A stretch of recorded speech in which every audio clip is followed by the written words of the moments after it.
got another solo story. This one is for Jubie in the campaign.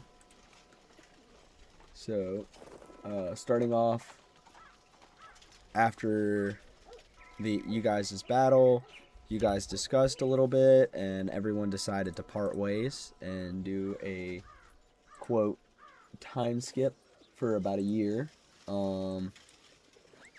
What is Jubie's plans immediately going into this year-long hiatus? Okay. After discussion with Chandra, I am going to set down the fortress for him Already? in the town that we're in. I'm not sure if we established a name.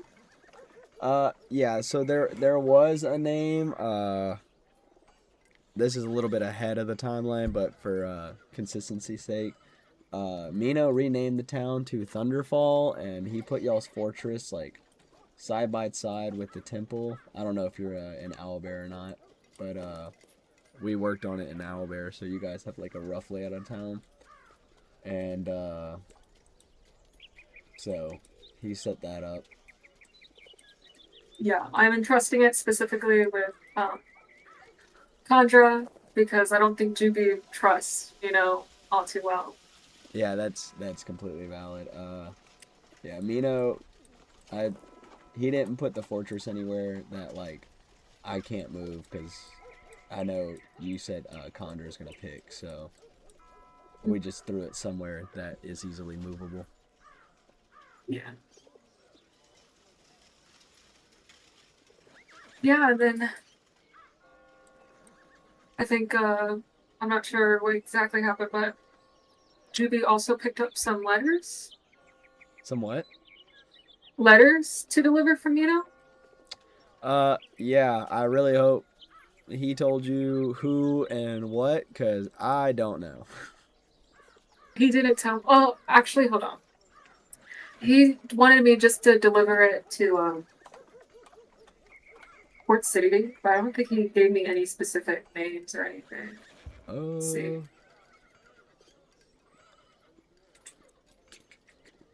strong possibility.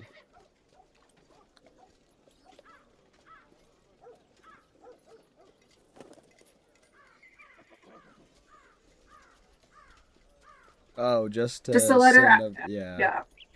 Blacksmith, an apprentice, and an architect. Well, Port City has one blacksmith, so One like professional blacksmith. They got amateurs left and right for just normal people who say they can do stuff. yeah. So probably just on that, I'm gonna probably Jubie would probably give it to amateurs and show it around for an architect. Yeah, that's this is why solo sessions are so hard because like I have to like bounce back and Mm-hmm. forth. We for Mino's session, since you agreed to it, or he said you agreed. I assumed that you delivered the letters and gave a reasonable amount of time, and I was like, yeah, the people that show up are amateurs, so that's how we rolled with it. Because I'm assuming you're not gonna send Snip's not or No, like I'm the taking city steps off. planner, yeah. So that works out. And I'm not sure how Condra's going to do his session, but he also wants to invest money. So whatever that is as well, I'm going to have to just be like, I also delivered that. Mm. Word. Or you know what? He could do it. He could do it. Wait. He is also delivering a letter. Sorry. No, he wants. I'm trying to remember what Condra wanted to invest a certain amount of gold into building stuff as well in the town, like where he could trade and whatnot, Oh. invest Uh, into people. oh. Word. Yeah, that's cool. We did not know that and already went through the entire thing assuming Mino just had the resources at hand.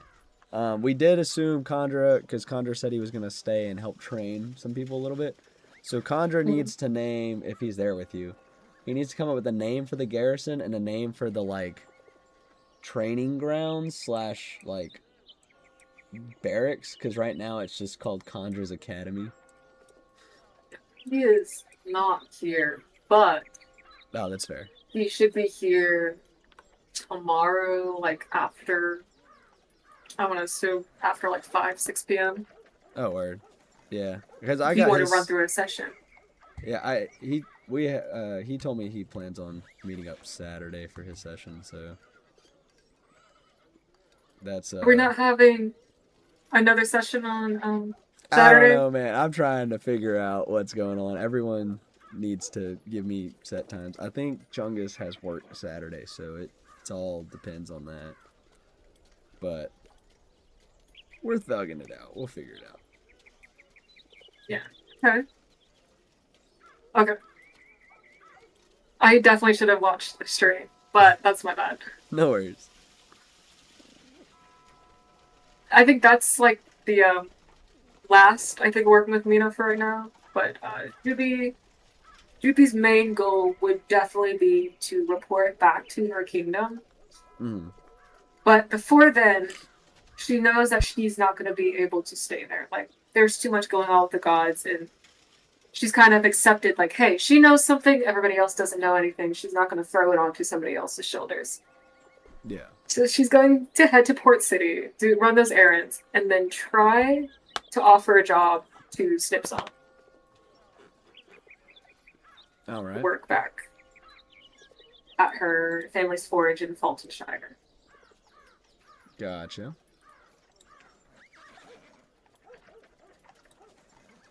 So you are going to work your way back to Port City. Are you stopping anywhere along the way, or are you just kind of going straight there? Let's see. We're at Thunderfall. No, I think she's definitely just gonna head straight to Port City. She's not gonna go to Fields Glen or anything.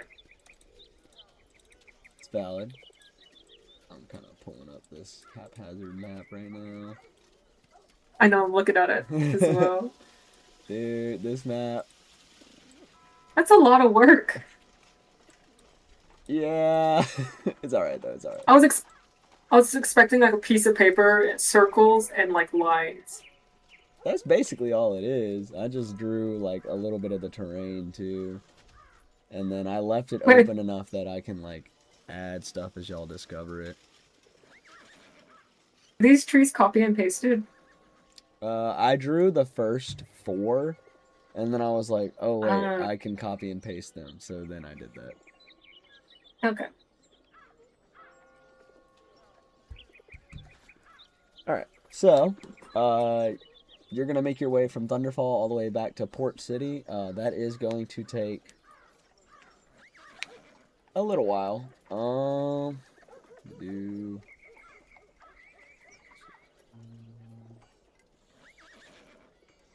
The better part of a business week. You will stop by the Lil Town on the way if you wanted to resupply. I definitely think I'll eat there. Yeah. And rest. Alright. So Jubie makes her way to the Lil Town to rest. Is there anything you're doing in the Lil Town, or are you just resting and getting on your way? Just resting and eating. Gotcha. Alright. So Jubie makes it to Port City about a week after the events in Thunderfall, which for the previous name was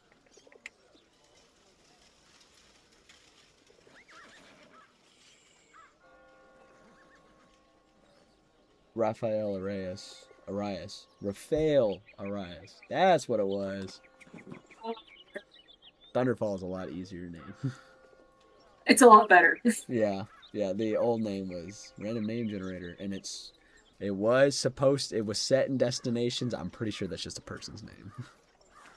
Yeah. Yep. Anyways, all right. Well, what do you do once you're in Port City? First and foremost, she's gonna try to find an architect to deliver said letter. Okay. After asking around, you discover a amateur architect that is apprenticing under the city planner.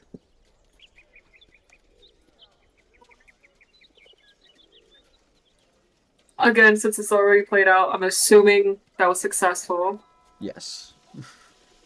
Okay, and then I was just waiting kind of straight to back. figure out if you wanted to talk or figure out their names or anything, because that part was not established. No, Jubie. Well, I don't think she's just delivering letters. You Gotcha. know, if they go over there and get killed, that's on Mino, not her. That's actually a really valid take, yeah. However, she will talk when she gets to the blacksmith, Gotcha. the forge. Oh, you're gonna do all of this. Do what? I'm going to the forge to talk to Snipson. My voice isn't 100%. If you're sick, just go ahead and speak normally. No, we're doing Snip Snot's voice. It just might be a Oh little my more god. snip snotty. Oh, All right. So you're going to the forge to talk to Snip Snot? yes. All right. Jubie makes her way to the forge. Upon arrival, you see Snip Snot working on daggers. What else is he doing? Nothing. Is it the? Yeah, okay. Is it the However, morning, afternoon? if you stopped at the little town and set out in morning, you would have arrived in town right about noon. So Okay. after talking, it's probably like 1 p.m. Okay.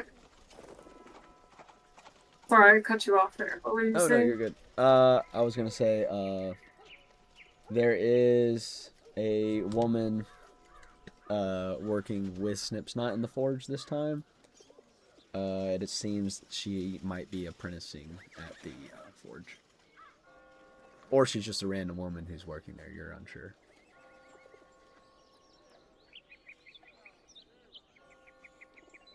Jubie's just gonna walk in and kind of like knock on the open beam.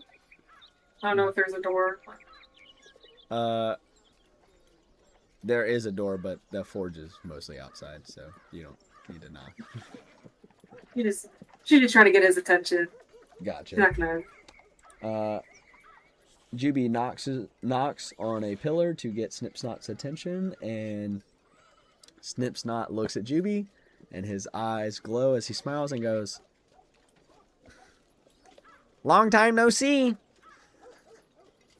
Oh, well,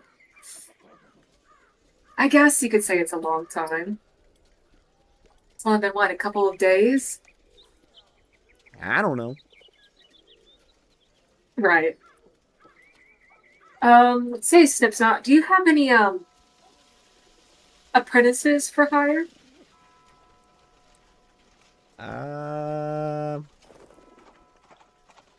Apprentices. Oh, you mean people that know how to make daggers? Yes, I wasn't aware that was a big word for you, but yes. Does anyone else make fine daggers like you, Snipsnot? Yeah. This one does, and he points to the woman working with him. Right, Upon closer inspection, you can see this woman is an orc. Or at least half orc. is she very important to you, Snipsnot? She's my friend. Do you mind if I talk to your friend for a moment? No. And then Jubie's gonna walk up to this orc and hold out her hand. Her hand. The orc lady is going to shake your hand. You're gonna feel like your whole arm kind of shaking. and she's going to introduce herself as Feng. Feng? Feng. Feng, like Feng. Like Fang, but with Feng. an E. Yeah. Isn't that a Chinese name? I don't know. R? Okay. Random name generator. No, no, hey, you have to represent Asian people too. Alright. So true. Nice to meet you thing. I have, and she like kind of like digs into her satchel for a moment. A letter from a friend looking for strong arms, somebody who can help replenish a town that is in desperate need. And Jubie's going to, she doesn't know what's in the letter, but she's going to lie off the top of her head, trusting that you will be paid plenty. And I'll make sure this forge is also paid for your services. She's gonna look at the note and read over it and then think about what you said and just kind of smile and say, I was tired of making daggers anyways. Well, you're not going to find a finer dagger here. She nods her head in agreement and says, I have never seen a finer dagger than one made by Snipsnot. However, it's only a dagger. But yeah, the town is north and about. It's quite a journey, but you should come across some other stuff. Totally safe. Again, she lies off the top of her head. The orc lady chuckles, knowing that you're, presenting a white lie because she's, orc and been through most of the country, but she just laughs it off and shakes your hand again.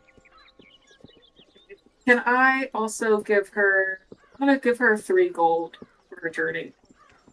All right. You give her 3 gold and she gives you a hearty thanks. Right. That is all from you. I need to talk to your boss. She kind of says it a little like... kind of gives her an eye. And looks over to Snipsnot. Yeah. She laughs at the awkwardness and then walks away. So Snipsnot, and she like turns to look at him. Yep. Snipsnot just looks at you.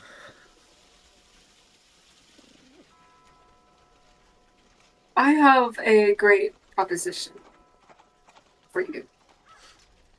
Preposition? Like in a sentence? You know what a preposition is? Good for you, Snipsnot. No, offer. Let's go with the word offer.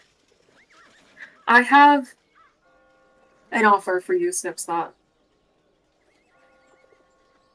Okay. Would you... You're okay? How...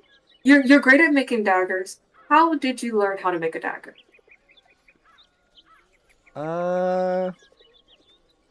One day, Snipsnot came to the forge, and Bossman was working, and Snipsnot fell, and his hand got burned. And then Bossman said, I'll teach you, and he showed me how to make a dagger. Okay, so you can... Are you able to look at blueprints? Or do you have to be told how to make stuff? He ponders the sentence for a second, and you can see him wording out the words to figure out the meaning. And then he goes, Snipsnot can read real good. Blue paper, funny, but can read. Alright, Snipsnot. Do you have family here? No. What happened?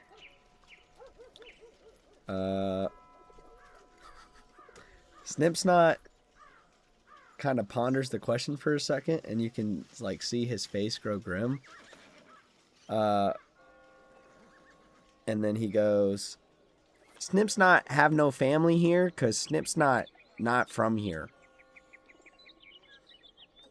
Well, I I figured that um the us rock gnomes don't live in orc territory often. Language is hard, but where are you from? Uh, he looks at you and looks genuinely puzzled and goes, "Snip's not no. He adopted." My God. Oh, oh, okay. Jubie kind of like looks a little awkward, realizing that might have been a little bit too personal. Well, are you quite attached to this forge here? Uh, he's gonna look at you and smile and be like, "No, not attached. See?" And he starts jumping. Hmm. Hmm. Maybe, you know what? Jubie's just gonna like shake it off and just go, okay. Well, Snipsot, since you're not physically attached to this forge, how do you feel about, you know, helping out another forge? More people need daggers? No, no. It'd be more like helping rebuild a place, such as molding walls, making doors if need be, making different types of armor. Is that I know it's rather complex compared to a dagger, but if you can make a dagger, you can make anything else. Armor. Is that like metal clothes? Jubie nods and kind of like taps her plate armor, or half plate Snipsnot armor. taps his lip for a second and goes, "Snipsnot can make that." And then Yeah, it's just he runs to the back of the shop and rummages through a large pile of daggers and pulls out a set of plate armor. it's Like, not. I don't need plate armor, but you can make that. You made that. Snipsnot make lot, but people only buy daggers, so Snipsnot only make daggers. And how much do people pay for your daggers? He like You don't looks get. he looks for a second and then like walks up real close, like he's whispering, trying to keep it a secret, and he goes, "Snipsnot charge 10 silver a dagger." Hmm. 10 silver. So 1 gold? In this economy, 1 gold is 100 silver. Okay, everything that was a 10 is now 100. Basically, Okay. yeah. So it's 100 copper to get a silver, 100 silver to get a gold, 100 gold to get a platinum. Wow, Snipsot, I fear your craftsmanship. While I'm glad many people have access to it, you might be getting underpaid, and I think this craftsmanship might be needed somewhere else. Port City can survive without daggers for a while, and it seems like they have plenty in stock. Time being, anyway. He looks around to like the plethora of daggers just scattered around and goes, maybe. Well, Snipsot, I know, and she like kind of like shakes those words out. Actually, my hometown. There is currently maybe 1 to 2 apprentices. If then, if you could count young children as apprentices for Forge back home. And, I'm looking to hire somebody to take my place there while I solve a great mystery He nods and then clicks his heels together and salutes.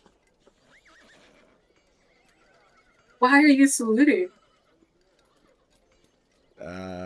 He looks at you confused for a second and then goes, you're asking Snipsnot to be the soldier.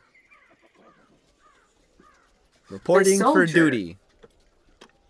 Oh, oh no, Snip's not. If I take it to this forge, we're you can think of us like co-workers. You're not under me. Snipsnot That is not. understand.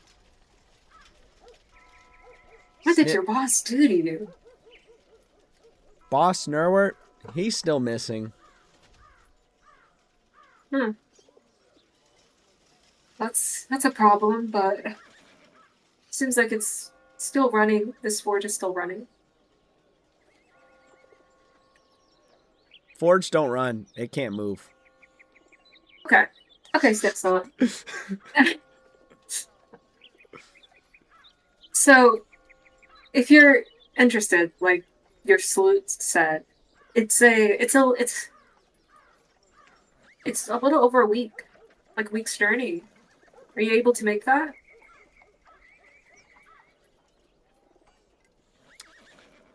I think so. I think I live more than a week. You're a rock gnome. I would hope so as well. How old are you?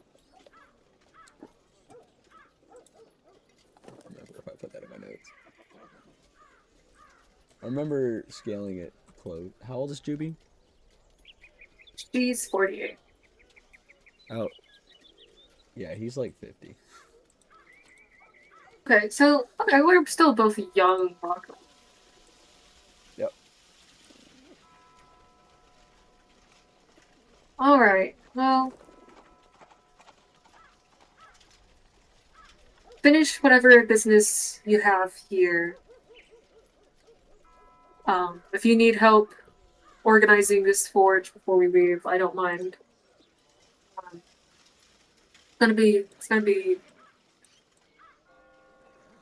nice to have another blacksmith.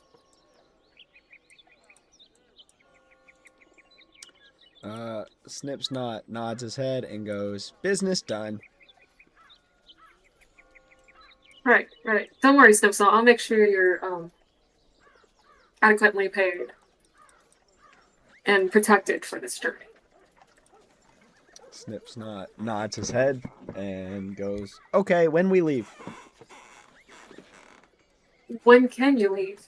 When do you think it'll be ready? I can leave now. Right, no family. Right. And Jubie's just going to pull out a piece of paper from one of her journals and start to leave a note just in case anybody was wondering where the blacksmith Snipsnot has left. Alrighty. Jubie leaves the note informing whoever comes wondering where Snipsnot has gone.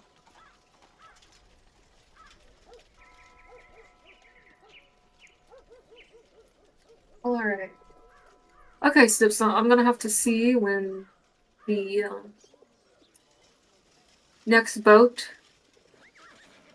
to I'm not sure what you call the other continent.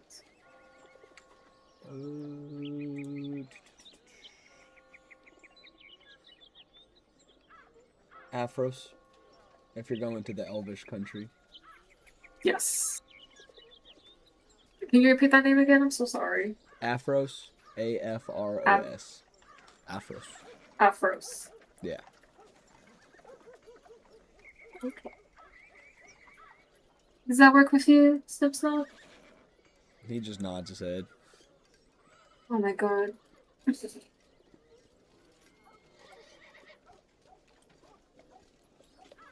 Alright. And with that, Jubie is just going to turn her heel, nod to the orc, and take her leave. Alright, the orc nods her head back Jubie takes her leave, Snip Snot following in your shadow. Almost uncomfortably close. She lets it. She hasn't seen a rock gnome in a hot minute, so. Yeah. He's not What? all up on you, but he's like in that awkward space where it's kind of too close but not quite too close to say something, just right where it's uncomfortable. What does Snip Snot look like? I don't know if we got like a actual description. Snip Snot looks like, hang on.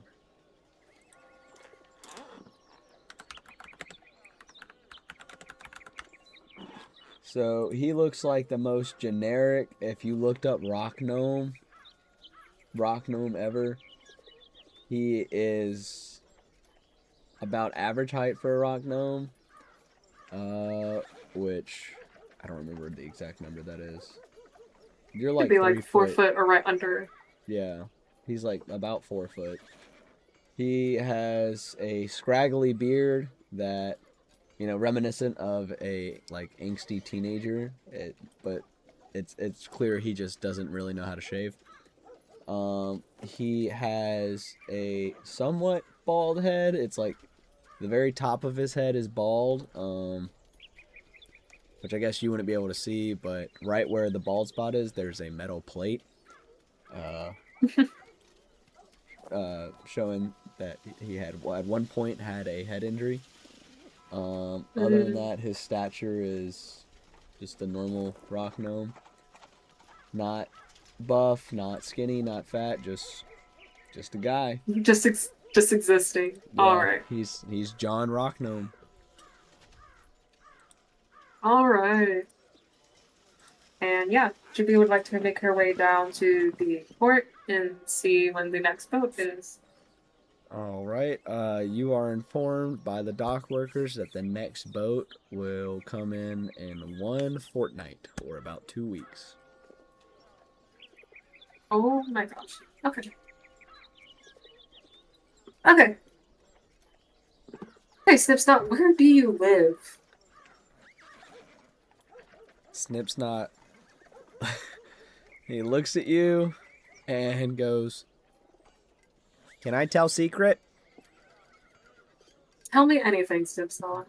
I'm all ears. "I sleep at the forge. Saves money." You know what? That's a damn fine idea. Let's go sleep at the forge. All right. Snip Snot begins skipping his way there. I guess for the 2 weeks, Jubie's gonna sleep on the floor of the forge. I mean, you could go inside. There's like an apartment inside the forge. That's where Nerwart normally sleeps. Yeah, okay. Well, since you're missing, might as well. Yeah, fair enough. All right. And during these 2 weeks, I think Jubie's going to start sketching out based off of what she saw of that steel defender. The paper. Okie dokie. So Jubie begins sketching out the steel defender. Sorry, go ahead. I'm also gonna go ahead and make that a long rest. Oh yeah.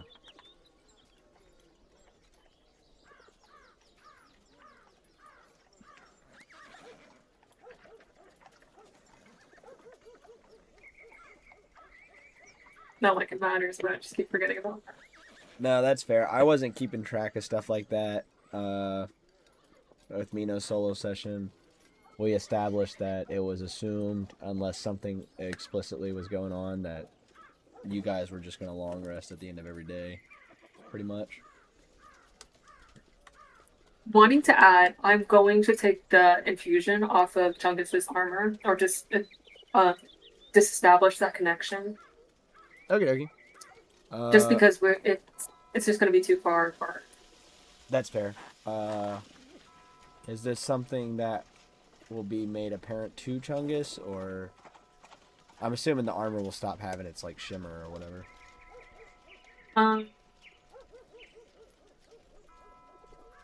Also, I'll be right back. Because yeah, go ahead.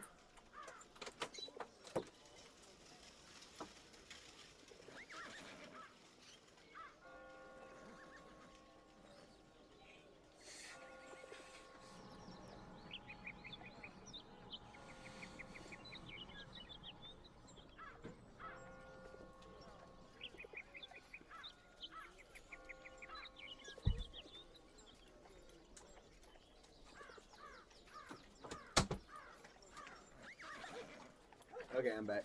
My bad. I had to blow my Um, nose. yeah, no, you're good. I'm also coming down with a bit of a cold, so yeah. I'm gonna say that Jubie is going to forego the knowledge of the infusion just because she has other things to worry about. So it's just gonna it'll fade in 5 days Gotcha. from her departure. Gotcha. Sounds good. I'm gonna do that.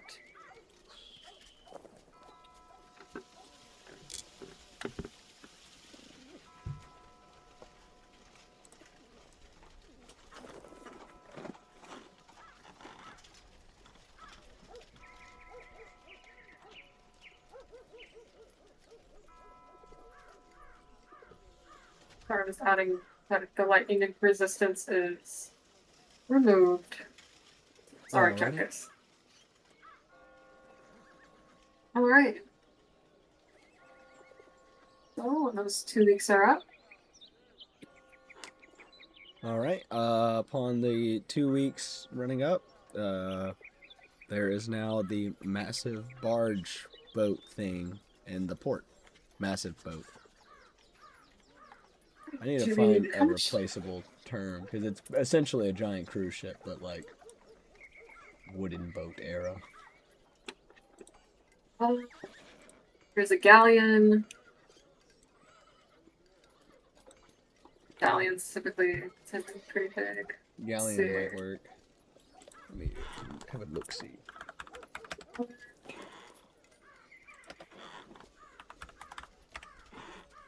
Schooner? What is a schooner? Gaff schooner. That's not that big. Bigger than a galleon. We'll go with giant boat. Yes. That's all Snipsnot can probably pronounce anyways. Yes. And how much would first class be for both of them?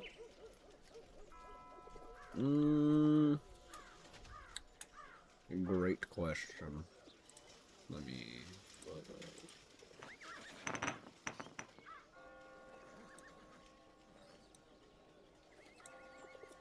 I'm assuming 2 separate rooms. It doesn't matter. Okay, well, first class would be 20 gold per room. Okay, she's gonna buy one room. She's a soldier. She could deal with her sharing with another person. Okie dokie. You purchase 1 first class room for the both of you, and they inform you that you guys will be departing by end of day, whether y'all are on the boat or not. For steps, I'm taking them on the boat. I do not want to risk it. Alrighty. You guys go ahead and get on the boat immediately, and you have access to all the amenities, as you are now officially recognized as a guest. And for that, I'm going to take Snipsnot to the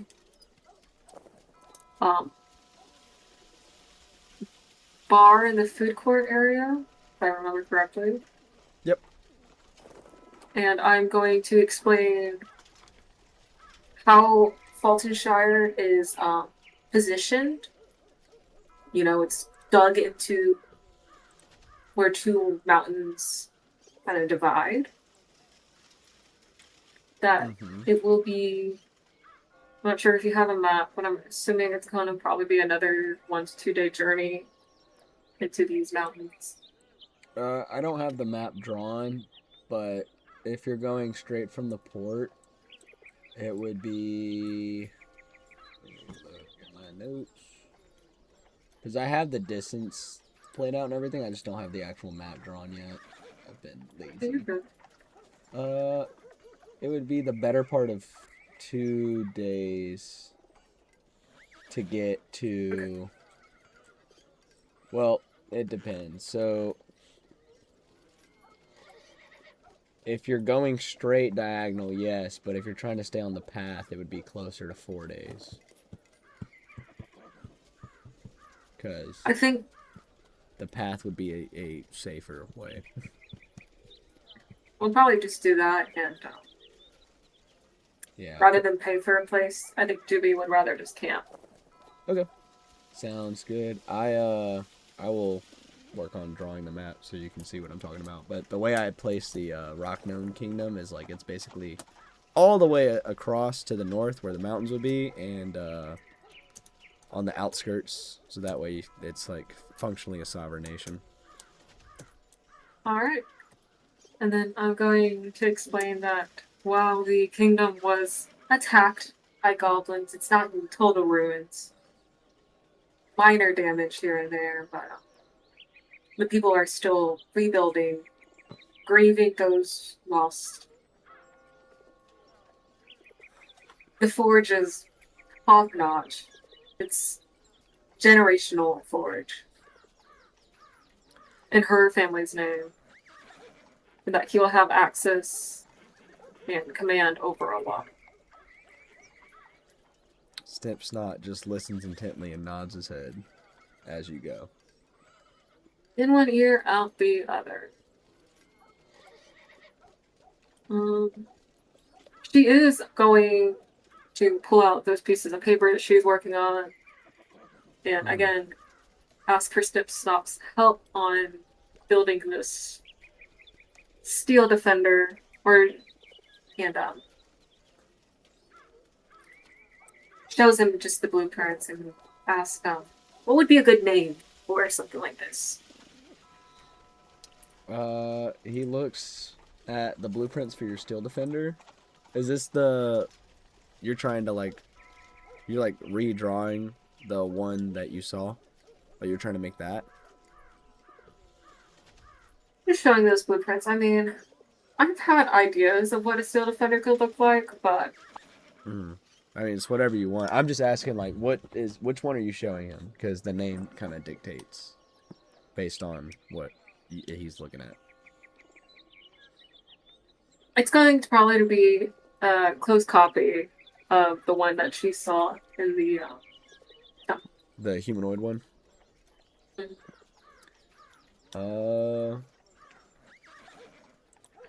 He's gonna look at it and go, good name, go.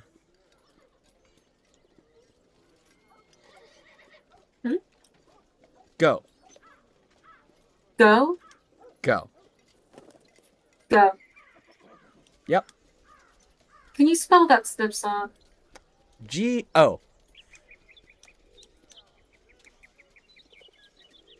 You know what? Oh, we'll think of a better name. We'll sleep on that. We'll sleep on it. That's gonna get really confusing real fast. Go, go. Literally. Go, though.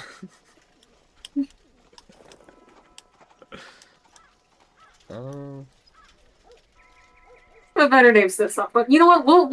We'll sleep on go. That's a great idea, Snips. She's just like downing the ale that she got earlier. And she's going to tap the top of her head. So what happened there? He's gonna look at you and like a look of solace on his face, and he's just gonna be like, I don't know. You don't know? Nope. Okay, well, I'm definitely... You know what? I think our first stop in Fultonshire should be going to see a doctor. I know a great one. Takes care of everything.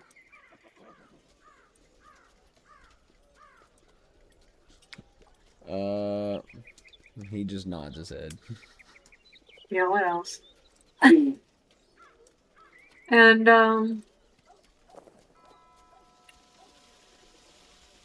yeah, for this week-long trip, I think, I don't think much is going to be happening. She's just going to still be working on those blueprints and,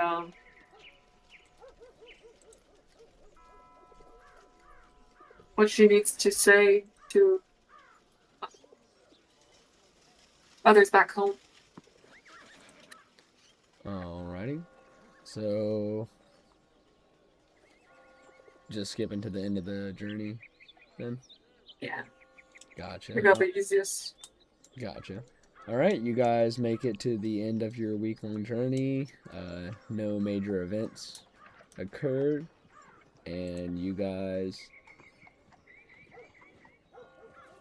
are able to disembark exactly 1 week from the day you guys left. You are now in Afros, near the southern tip of the country at the port. How are you faring, Snipsaw? Snipsnot is going to look at you and throw up all over his feet. He looks queasy. Oh, actually rancid. Hang in there, buddy. Now you got 4 days of travel ahead of you. Do we need to stop? He shakes his head no. Seems to swallow a little bit more throw up and then puffs his chest like he's ready to go. Good on you, buddy. Good on you. Keep up that mindset. And with that, I think again she's going to just full speed ahead, set off to Fultonshire. All right. You guys proceed on the journey. You're going down the path, so 4 days. Yes, all 4 days. All right. And I'll get rid of the rations that's gonna take. It's a total of 8. Or you know what, we'll go with 10. Okay.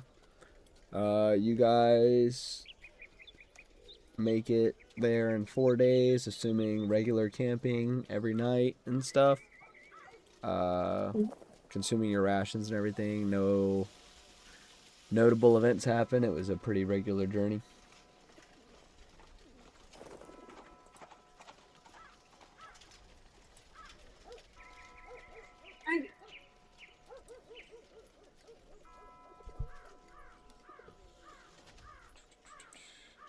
What do you guys do upon arrival?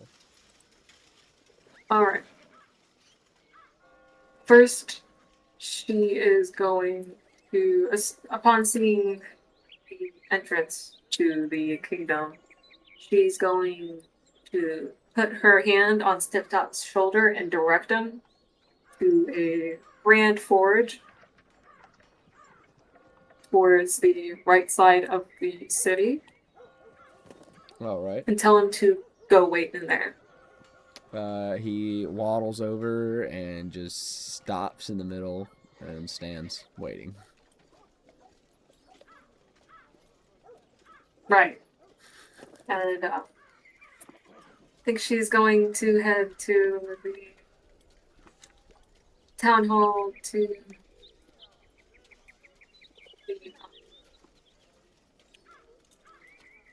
the mayor of the kingdom to let him know that she does not have any news of her father, so she is assigning somebody to the forge for now.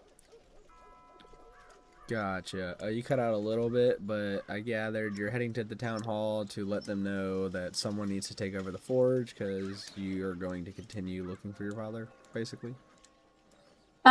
Essentially, it's actually I'm letting them know that there's no news of her father, so she is going to assign somebody at the forge, which is Snipsnot, and Gotcha. as of now, that is as permanent as it can be, but she's still gonna look for her father.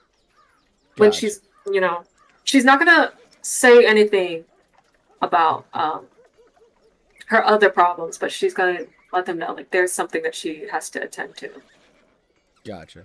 Okie dokie. After you inform the people at town hall, they offer condolences on the no new news on your father, and say thank you for letting them know that the forge will continue to be ran and that they are excited to meet your new appointed heir. Hair? Oh my gosh, no. What would you describe him I as? comrade. I'm gonna describe him as my comrade that I met. They're And all that gonna, like a group of Facebook moms. They're all gonna go, oh yeah, comrade. he's he's I think he's sick. I think he got hit really hard and now I don't think he can tell left from right, but Uh, he with, can with forge. as you say that, they're all just like immediately gonna look like, oh shit. They seem to feel And guilty. he's a strong one though. They all nod their heads and go, well, we can't wait to meet him. There's no hairs coming out of that one. I don't think he understands where babies come from. So. Mm-hmm. They're all just gonna kind of like scratch their heads because they don't know what to say. Yeah, but he's a fellow Rockdown. His name is Snipslot. Try not to talk to him, or if you do, just say hello. He he takes things quite literally, so he's not gonna get the wit of you all. They're like writing all of these like notes down vigorously. Write that down. Write that down.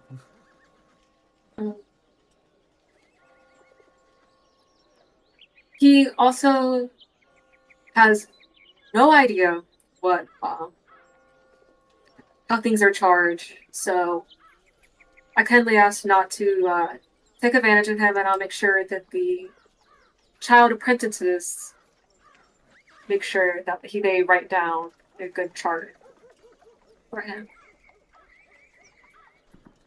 They He's they all nod their heads.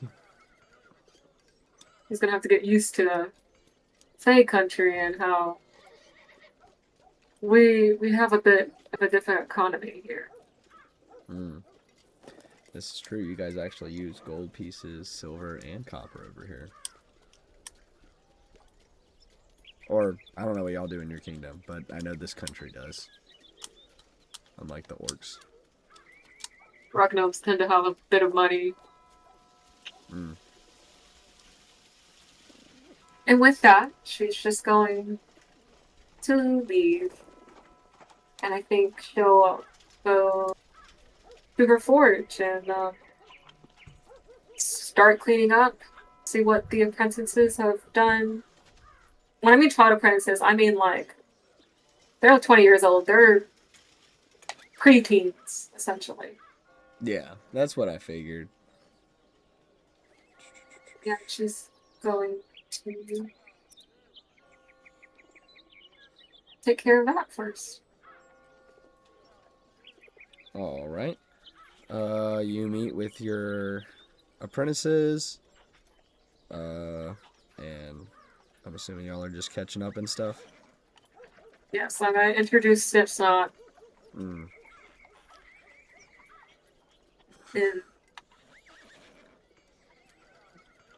Gotcha. Did you want to kind act that out, or did you just want to skim past that? we're gonna skim past that. Gotcha. We do not need to do that. Yeah. That's kind of what I was doing in Mino's session. Like, unless he like really wanted to act something out, I pretty much was just like, okay, this is what you want to do. I have no issues with that happening in that time period. Moving on. We're definitely going to check out that stream and see There was a lot. what's happening. He did a lot actually. He killed a dragon. That was really weird. What the? Yeah. What were y'all doing? he had this like really well thought out plan and used the entirety of the garrison and like essentially just like put the dragon to sleep and then had the garrison and him like kill it in its sleep. It's pretty cool The actually. garrison. What Like do you like mean by the the garrison? the town's defense force. This was well into the year, like so like the town's like defense force at this point was reasonably we did a conservative estimate on town growth, and at this point we assumed the garrison, because this is a hub where y'all have that town, or like where that town is a pretty good trading spot. So it would make sense to put a lot into defense. So I think he put 10 to 20% of the town's population into the barracks, and by that point it was like 60-ish people, and they were all assumed And to what? be trained by Khandra, or at least like the Yeah. first group. May I ask why they fought the dragon? Mino was expanding the mine into the mountains, and they discovered the dragon's nest. It was Okay, so it's it defense. was a young dragon, but yeah, it wasn't Oh, like they killed like an adult dragon. I told they were not killing an adult dragon. It was a young, like just out of infancy young dragon, so it was pretty low level. But he still killed the dragon, nice. and then he stole all the eggs, or both of the eggs. And then yeah, there was some infant dragons that he more or less kind of like forced into labor and protecting the town. I don't know how that's gonna play out. I gotta figure that out. But a lot of weird shit Because happened. yeah, because I'm not sure how this is gonna work with Conjure. Conjure is not leaving the town until after 6 months. Yeah, it was around that time. So it probably, I don't know. I'd have to go check the exact timeline, but it's around the time Khandra would probably be end up leaving. I did not know Khandra was staying that long. Yes, he said about 6 months. That would have been nice to know. I would have done at least half a duo session then. Oh well. Yeah, he sent you that doc, I think he said. Yeah, he sent it to me like after I had done Mino's solo session. That's why, because Mino was like the day after y'all decided you wanted to do solo session time skip stuff. He was like, "Can we do mine today?" And I was like, "Okay." So his has been done. Yeah. Before everyone even knew what Alright. they were doing. Anyways. So in the doc, I did propose finding a recipe to make something. I'm not sure if you like that. I can um Is it the bolts bracers? yes. Yeah, I'm cool with you making that. Alright. To explain it, it's a plus it's so first Jubie's gonna find a recipe. Upon cleaning up the forge, hidden probably in her dad's I wouldn't say drawers, more like a toolbox. And it's titled Bolts Bracers, or what her dad called her, which was bolts, and it's blueprints to make. I was gonna do pauldrons of bracers, but I just did bracers, and it's a +2 to armor class. I can make it +1 if it's too much. No, +2's fine. All right.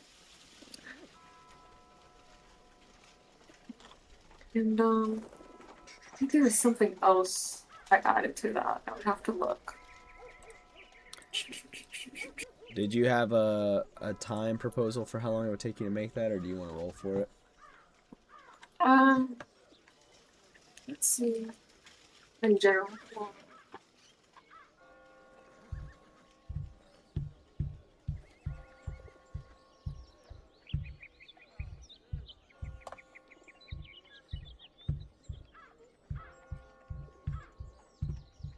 Racers take 1 to 3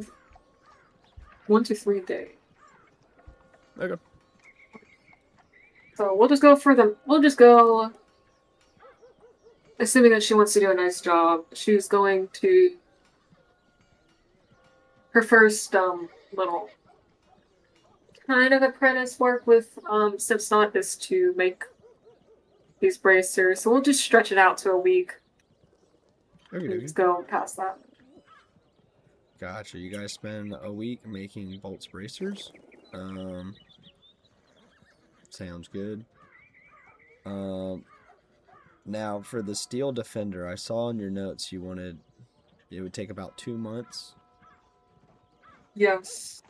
Okay. That's overestimating because I'm like, I'm trying to get some time into this. Gotcha. No worries. I was just double checking. Is there anything else like major milestone wise you wanted?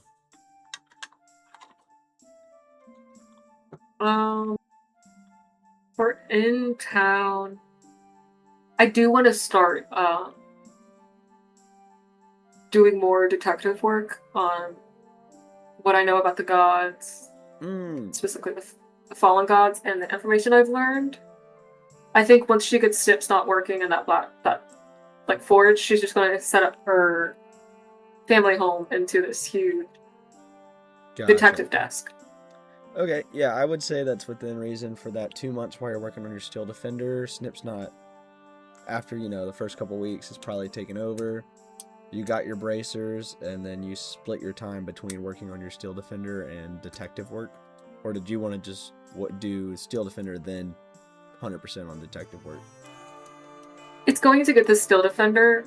I would say probably like steel defender, she's working on that in the morning and the afternoon, and at night she's going home and Gotcha.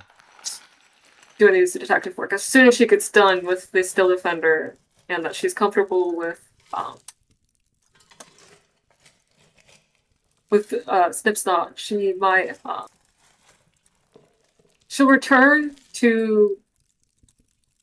She's going to probably gather all the information she knows about Liam Thorne and the gods from her library. She isn't going to be that much information, I'm assuming.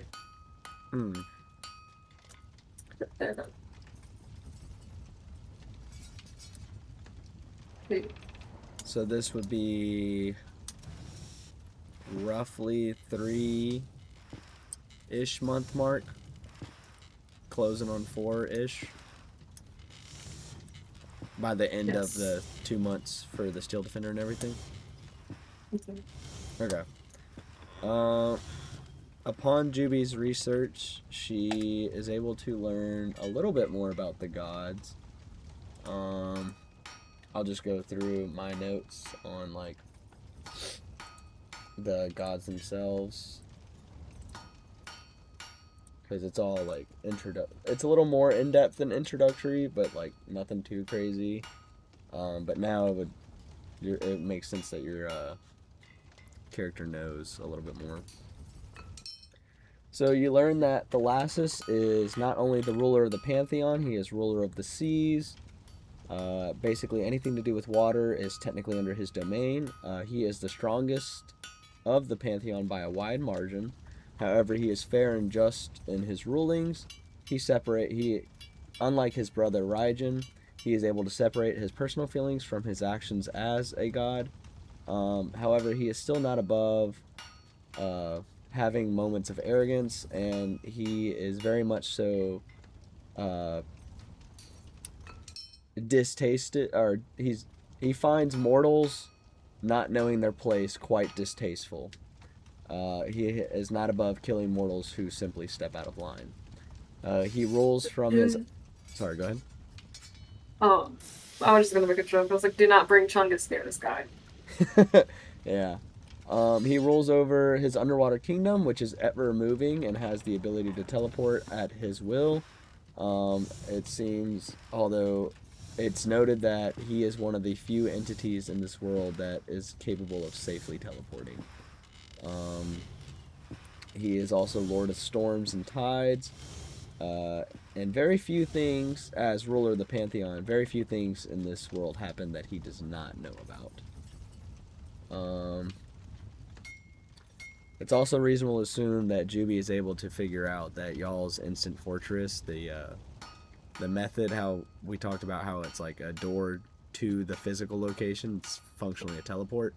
That door is glowing blue, and when you open it, it's like a wall of water. So it's reasonable to assume it has something to do with the same magic that Thalassus uses for moving his kingdom. Raijin is... Or did you have anything about Thalassus, or you want me to just keep going down? You could keep going. This is really helpful. Okay, gotcha. Raijin is god of thunder, lightning, and storms, but in a different way than Thalassus. They kind of split that domain. He is also the god of pride and fidelity, and he has a bolsterous personality. His personality is similar to someone overcompensating for something. Seems to be very offended when he's perceived as weaker than his brother Thalassus. Should be noted, he is not the god of infidelity. He just kind of got that title because he is famous for cheating on his wife.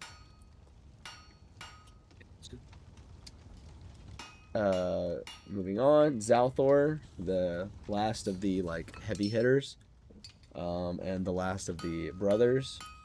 He is the god of death and ruler of the underworld. He is extremely strict in his domain, yet he is equally fair in his rulings. Under him, he has 3 kings of judgment who hate corruption and disarray, and he has been known to completely erase the souls of any of the kings who end up corrupted by their power. He is flexible with souls in terms of deals, such as trying to revive someone and stuff, as long as party consent is acquired. So you can't revive someone who doesn't want to be revived. However, that ruling is completely adjustable if you are a servant of him and can summon undead armies and stuff. He has no aspirations for more power. He is perfectly happy where he is in his kingdom, where he rules with the soul of his wife, as she is dead. To kind of sum up his thought process and stuff, a quote that he often says is, "There is only beauty in death because of the life that gave it purpose."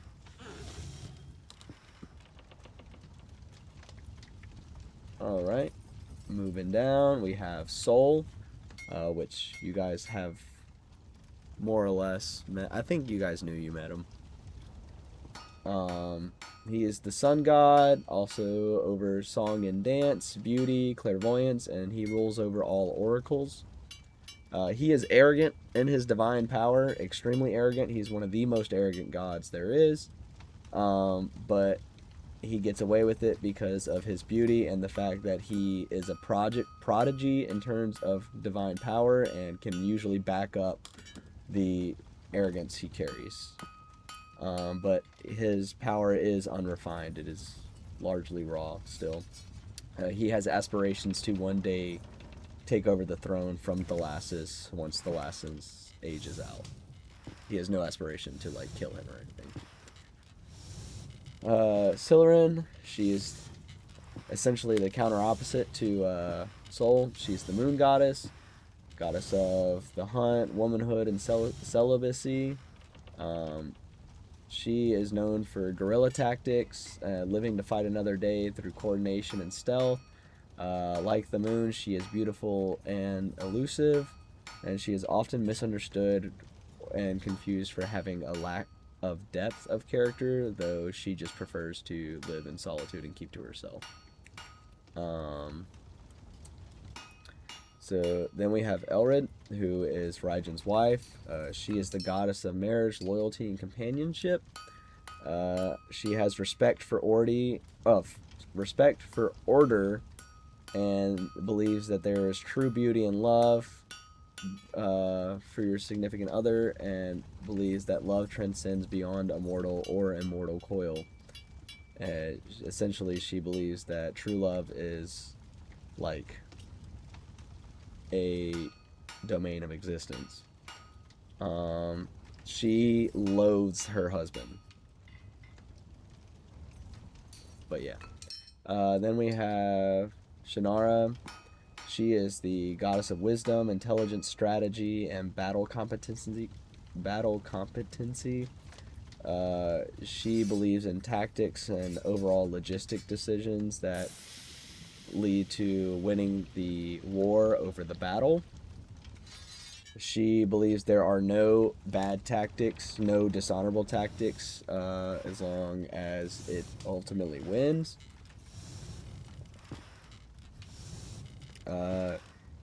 Although she is often ridiculed for allowing or even planning for short-term losses to win the greater war.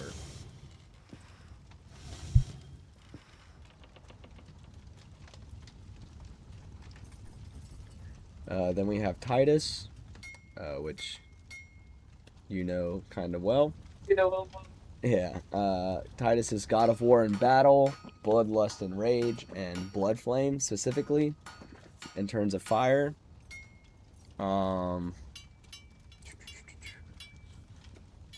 He is often mistaken for a brute with little to no care for anything other than the battle and the adrenaline rush he gets from it. And this is because he often gets overwhelmed by his rage and bloodlust in battle.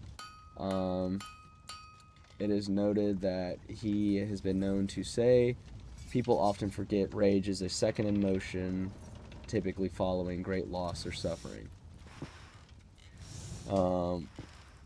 It seems there may be a greater depth to Titus that he keeps to himself or to those closest to him, though no one truly knows who that is. He is seen as the great protector and the first line of defense in terms of defending the gods and their domain. So like if someone were to like attack the world you guys live in, Titus is the first line of defense typically. Not just the country.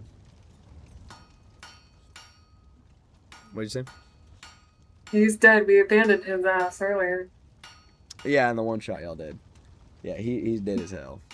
Tarathiel, who is the goddess that Mino serves, she is the goddess of life and the harvest, crops, plants in general, but she is not life as an absolute.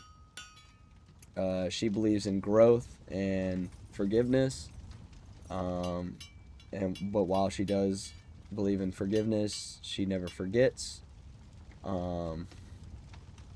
She's often referred to as a tree thriving in a storm. A quote that she is known for saying is, "There is only beauty in life because it has to come to an end." Close to Southward. Yep. Her and Zalthor are like, they don't like each other because, I mean, they are yin and yang, they're opposites, but they respect each other. It's, you know, Zalthor thinks, you know, there's, make sure I get this quote right, there's only beauty in death because of the life that gave that death purpose, whereas she is, there's only beauty in life because it comes to an end.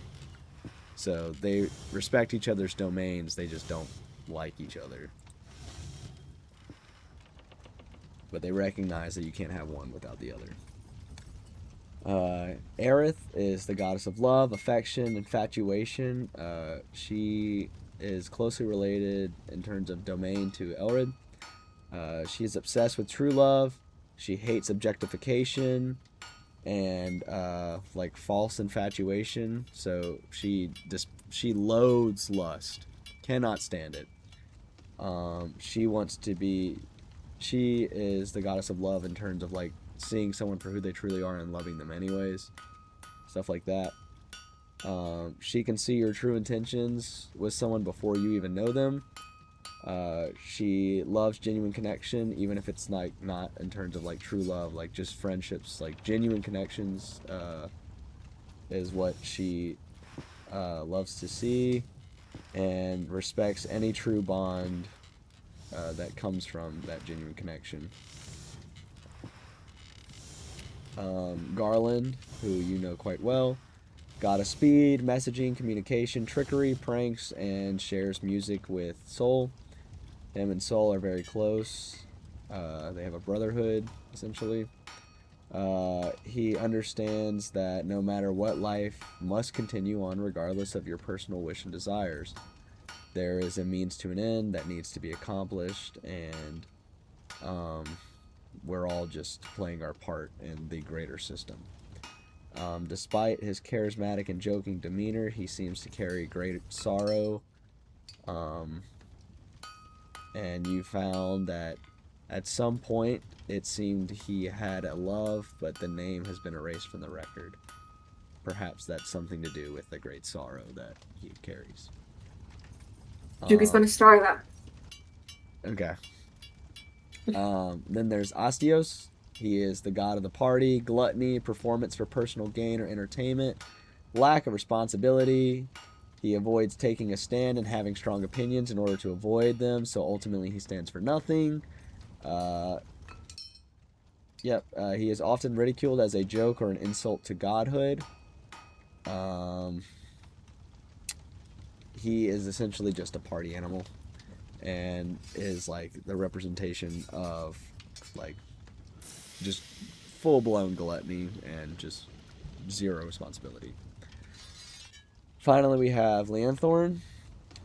He is the god of the forge, the earth, and recycling while finding value in every material.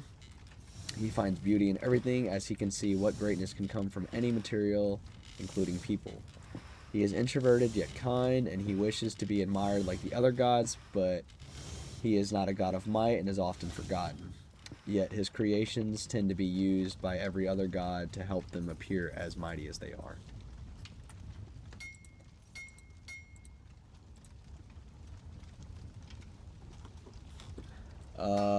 You don't find anything about the old gods, but you do find a little sliver of information about someone named Ankin. Remember him. It is essentially just a couple sentences that say he is a god without godhood and serves as a check and balance, though he is rarely ever seen. He is essentially the 13th god in the pantheon.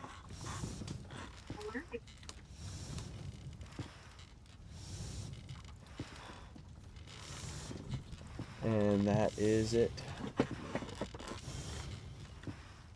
It's a lot of information, but I got it. Most of it's just copy and pasted from the shared doc, so you don't want to write it all down. Too late. It's already written down. That's fair. Alright. Okay. I think Jubie might make that trip back to go temple hunting. Temple hunting? She's gonna go through the temples. Oh, you're making your trip back to the Orc country? Oh, the Orc country. Gotcha. Let's see it. I remember that name. It's like Okrug or something like that. Yeah, Okrug. Okrug. It's like a weird roll, not roll, but like drag out the R. It's really weird. Thought I was cooking with that one. That was not. No, that's fine. Okrug. I don't know, it sounded orky when I came up with it. Alright, you're not doing anything else in this place? Nope. Her goal was to get somebody back on her forge, which she did. build a skill defender, which she did. She got the bonus of the bracers. She got the information she was looking for, and she really wants. She's going to take on this versus run away. Gotcha. And she definitely wants to make sure everything's going back. Everything's all right, and Gotcha. Okie dokie. It'll take you 4 days to get to the port, and then from there, it depends on where the boat is currently. And if I have to wait, then I'll just stay at an inn, not Gotcha. Sioux City.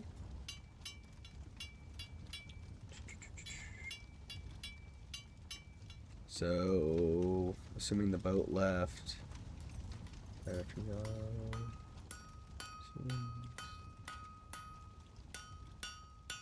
So, if you go 4 days, you'll just miss it. But if you skip diagonal through the forest, you'll make it in the 2 days.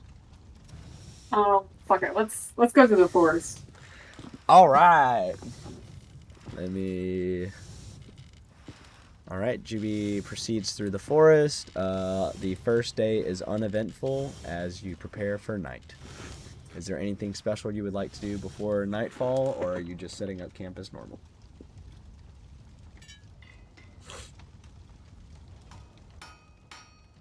With the nightfall, I think she's going to take a peek at the Home of Illusion Magic that she has to wind down for the night before we totally lose Sun.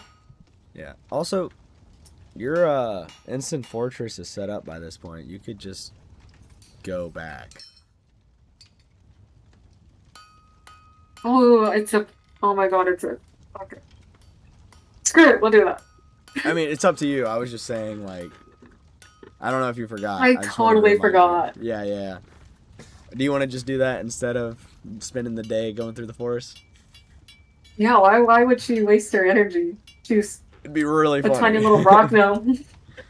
Yeah, right. She's going to test the orb and hope to God she doesn't die. Or that the fortress is burned down by now. Okay.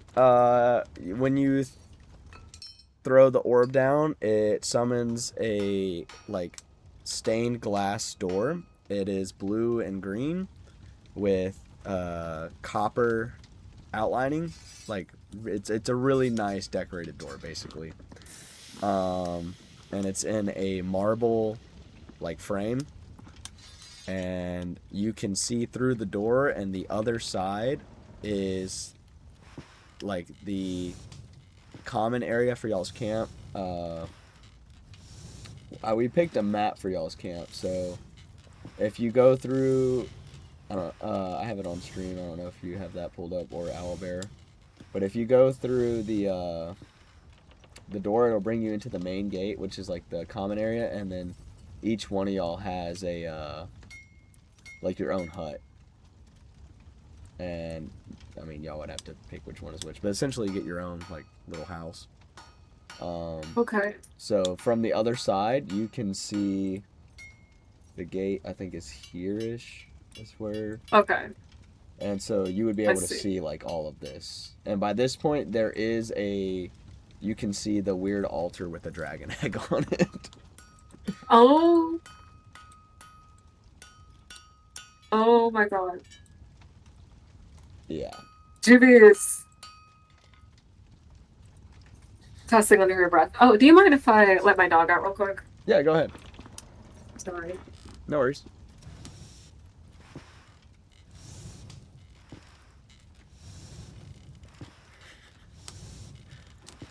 I forgot. Mino got the fucking dragon egg.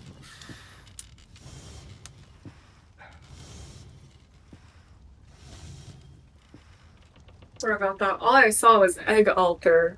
yeah, it's a dragon egg. It is. I'll describe it in a minute, but through the like warping of the glass door, you can just see that there is some sort of egg on an altar. just gonna go through this door and All right. inspect what came of this place. All right. When you open the door, you can see that the door essentially there it's like the door opens and it's a physical like stained glass door with copper trim, and then in the door frame it's like a deep blue, like you're gonna walk into ocean water. I'm going to hold my breath. Okay, you hold your breath, and as you cross through the water, you are instantly teleported to the other side of the main gate to y'all's little complex. Uh, you are bone dry. Hmm. Damn. It's nice. Yeah.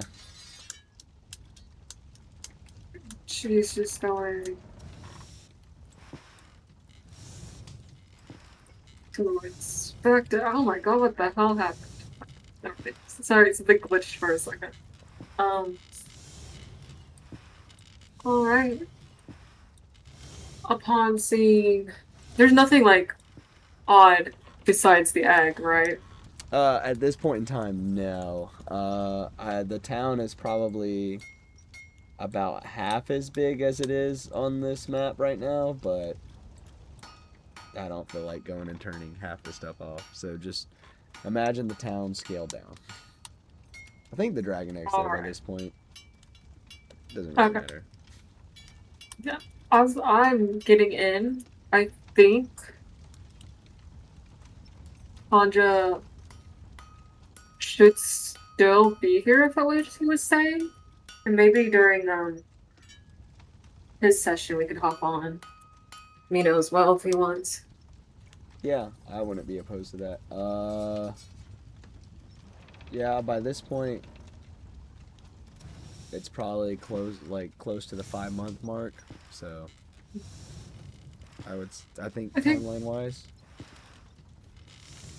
because yeah, I think I'm so sorry. oh no, you're good. We said you were finishing the Steel Defender and stuff around the 4 month mark, and then Mhm. investigation and stuff. So, ballpark 4-ish, 5-ish months.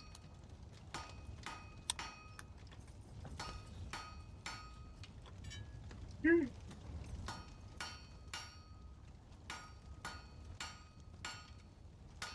I'm just vaguely going off timeline. I haven't been keeping track of like the specific day. What's going on, Hellhound boy? We're doing good. How are you?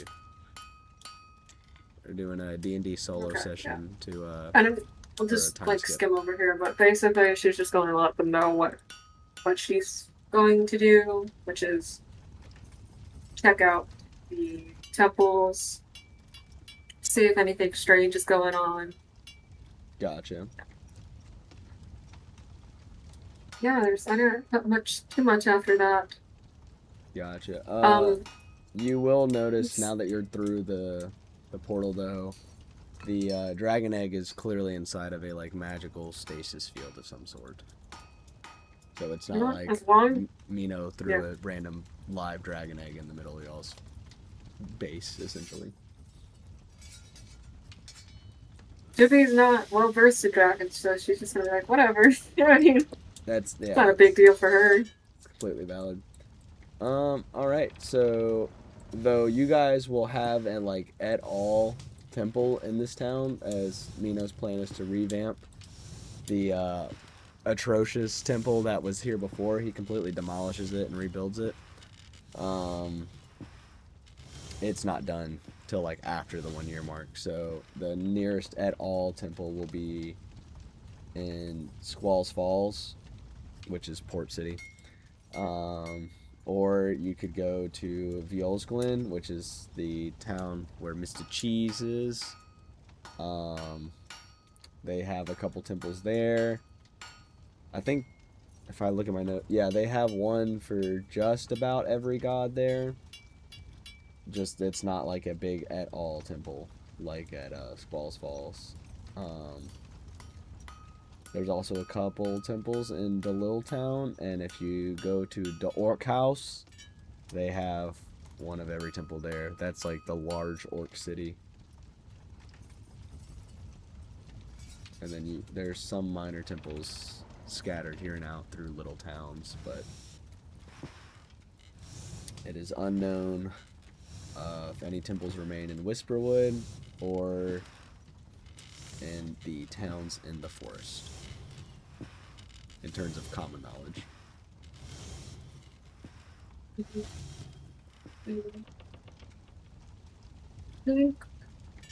Looking at the gods, which one would she study for first?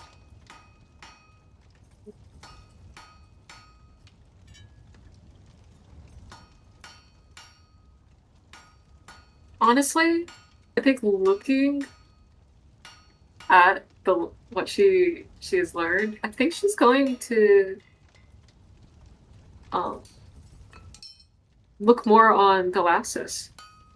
Thalassus? Okay. Mm-hmm. Yeah, so you could go pretty much any like main city is going to have a Thalassus temple. He's big dog. Mm-hmm. She figured. Let's see. So we're in Thunderfall. I guess we have to go to Veal's Glen, which is Mr. Cheese's, isn't it? Yep. That is a give or take, depending on your pacing, about a third of a day. Okay. Just gonna head out to Veal's Glen. All right. It's currently afternoon, so you'll get there like late night if you leave now. Yeah, and she'll sleep in the casino and wait for morning. Okie dokie. Jubie makes her way towards Veal's Glen. Once you make it to the mountains, the mountain face or mountain's base around nightfall. Do you want to continue to climb the path up there at nighttime? You know what? Fuck it. Let's go. Okay. Sorry, I'm laughing at the rocks. That just say mine and mountains. Yeah. Yeah. That I don't know what's going on with that. Mino did that just because he was trying to get a vague like idea of spacing. I forgot he did that. I'm looking at the map I drew. Okay. Yeah, no, I'm looking at it. In the night, Jubie begins her trek up the mountain to get to the cave entrance to Veal's Glen. However, on your way up, you begin to notice that you hear scampering around you as if you are being followed, and you have a anxious feeling as if you are being watched. What do you do?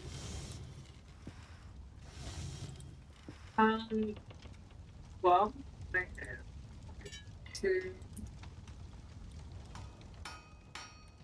look, I'm gonna look around me and try to discern if I see any shadows or shapes. Gotcha. Mino is in the chat. Hello, Mino. You look around, seeing as it's nighttime, although you do have dark vision, correct? If I remember correctly. Yes, 60 feet. Yep, but it's grayscale. So you are able to see movement on the rock face in the snow just outside, like right at the edge of your vision, but you're not able to discern what or who it is. Yes, Mino, 60 feet. Let me pull up this. Okay. I can't see which shape. Jubie! Fuck it. Balls to the wall. Who goes there?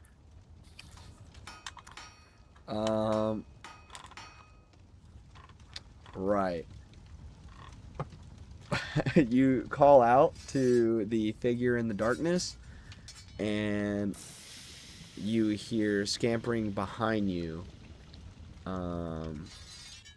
You feel as if the creature has stopped and is staring at you. Do you turn around and look? Do I turn around and look? That's Yeah, a not like fucking immediately scary behind you. Like question. you can't like feel it breathing or anything. But like you heard it. You called out. You turned around from the path, called out into the darkness.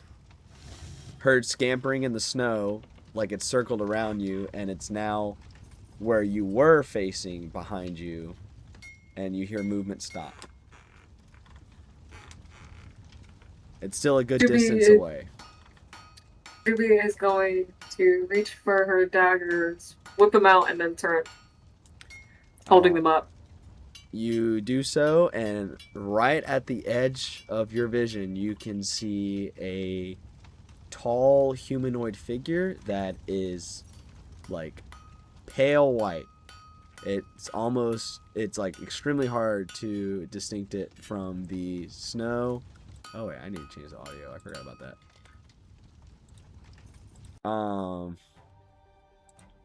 And it has glowing blue eyes and deer antlers coming from its head. Its mouth is agape and its lower jaw falls down to its chest as it looks at you. By the gods, what the hell?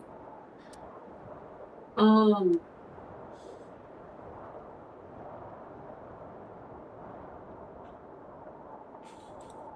Jubie's just going to stand there and watch it. It just stands there and watches you. Did I say how tall it is? It's No. about 12 feet tall. It's like tall and lanky. There's like no meat on its bones. It's basically bones. Jubie is going to slowly back up with her knife still raised. At every step you take backwards, it takes one step forwards. It's keeping the exact Sorry. same distance between you two. JDaddy.com. That's crazy. Yeah, that's Mino. JDaddy.com. Mino love interest, um, never mind. You'll crack like an egg. Definitely not a love interest now. Yes, we can see chat. yes. Yes, we can see it. Yeah, Jubie pulled up chat after I told her that you were in it, but I can see chat as I go stream. No. Jubie's going to test the opposite. She's going to take a step forward. As you take a step forward, it also takes a step forward. You guys are now a foot closer. Oh, okay. Well,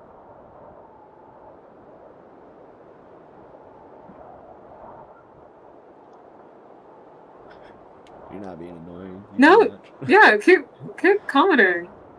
Anyways, I'm gonna assume the answer is yes. Jubie wants you to draw Jubie. if you would like to draw Jubie. But Jubie's gonna put 1 to 1 together and just like, well, I don't think this is a friend.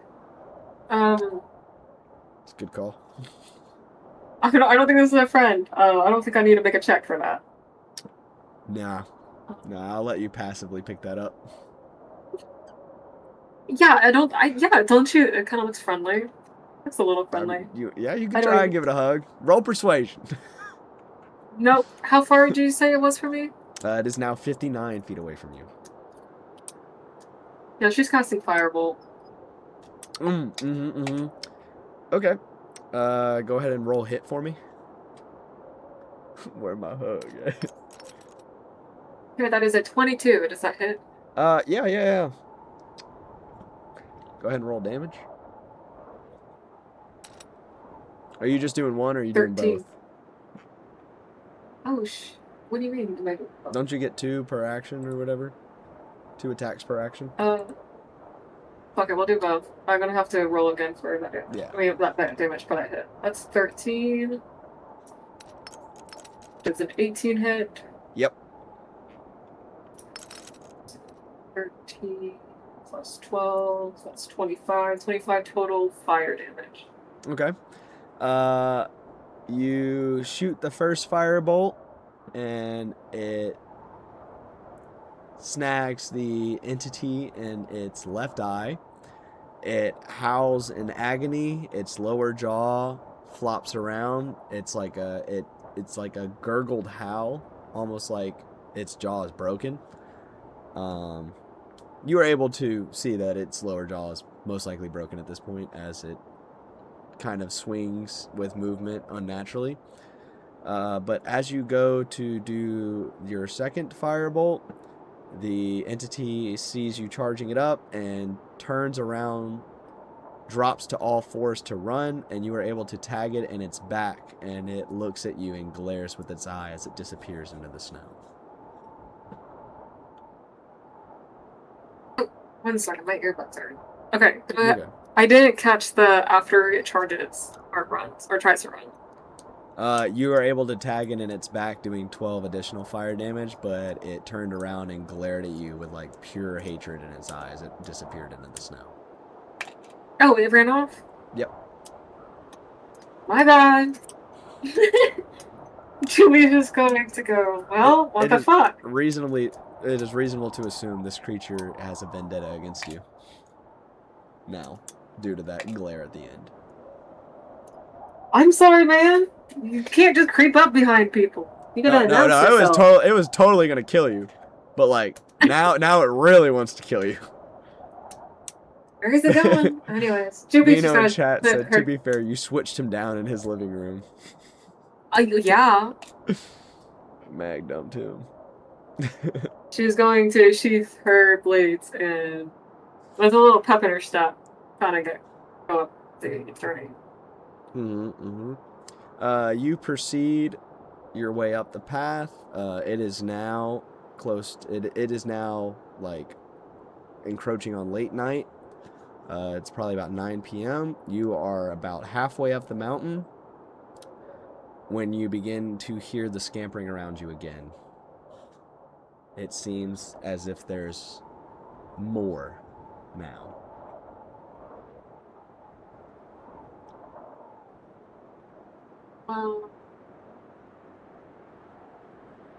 Okay, can I try to discern them again? See if I can focus in on any one of them? You look around trying to see what's going on, and you are able to distinctly see two separate of the entity skimbering about just outside of your vision, or just at the edge of your vision.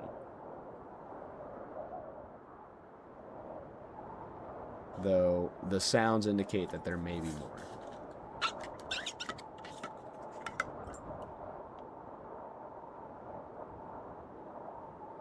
Let's see what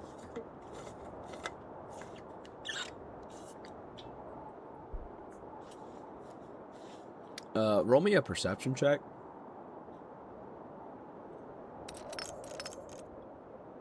What is it? 22. I'm so sorry. I have to be right back. My dog is... You're good. What's going on, Mino? How's it going, birthday boy?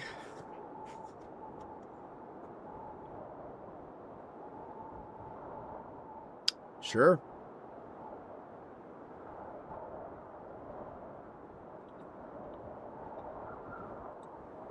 Are you finna drop it as a GIF in chat? GIF. Top 10 questions scientists still can't answer.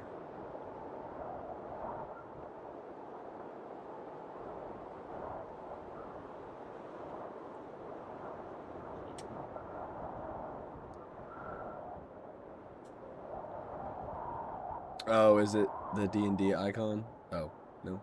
Okay. Oh.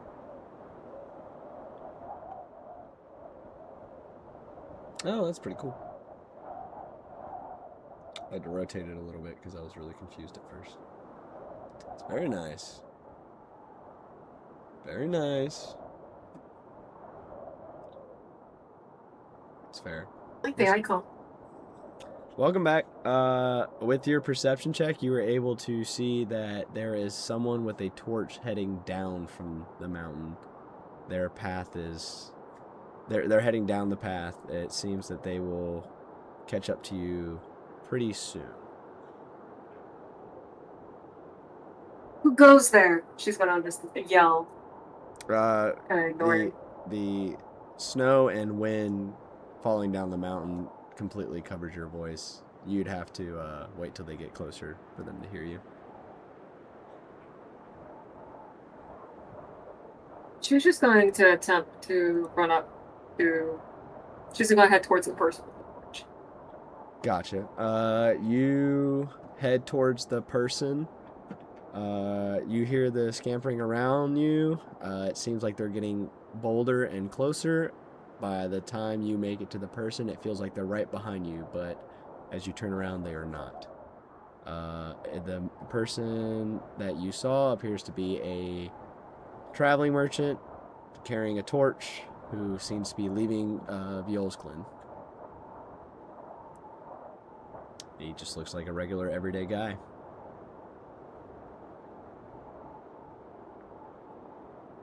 Good evening, traveler. Doing like gestures. You might want to be wary. There's horrors, um, on this. There's so many horrors on this island. I'm kidding. There's seems to be evil lurking quite literally behind me, but I don't know where they went. He chuckles and goes, "Good evening. Nice to meet you. My name's Walton." Walton? Yeah, Walton.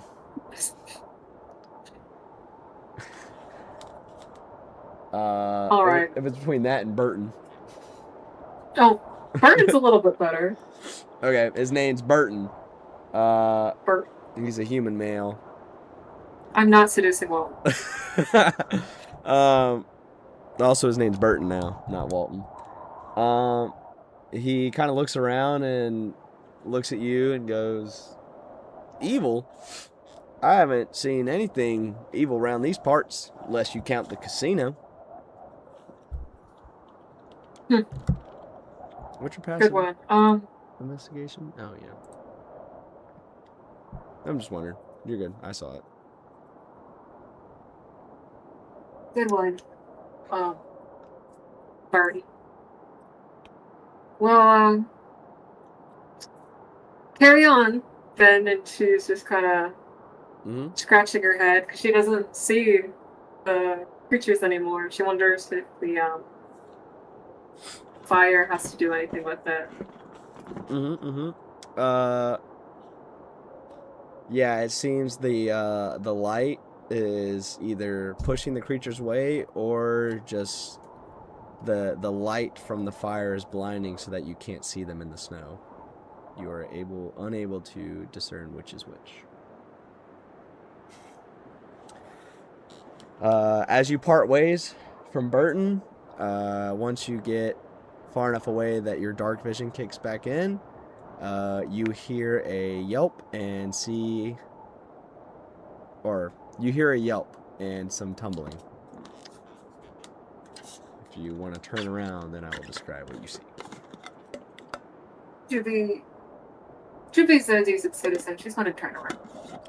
You see his torch lying on the ground and a very small blood spot right next to it.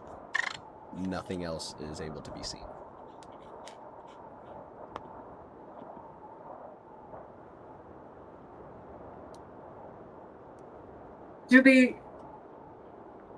Jubie's going to call out for Bert. You call out for Burton, and you can hear gurgling as if someone is choking on their own blood. Do I know what direction it is? You are not able to discern the direction as it seems to be moving just outside of your field of vision, and the blizzard is blocking the sound to a great extent. No, Mino. They grabbed him by his throat. He's as good as a dead man. And yep. He's in a traveling adventure. He took his own chances. He was a traveling merchant, not an adventurer. That was like John Guy. He was just on his way to his next town. He should have known better. He should have known better. I warned him. He's dead. I'm not going to go out into the wilderness. I'm gonna continue up my trek.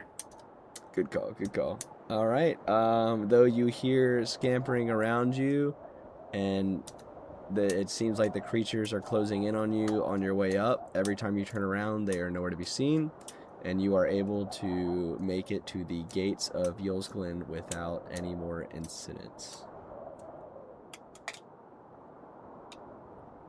Damn. RIP to that guy. I'm sorry, man. I'm not saving him.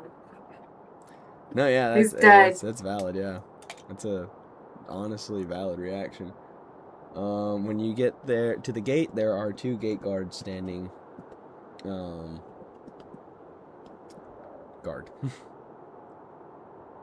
So the gates are open, correct?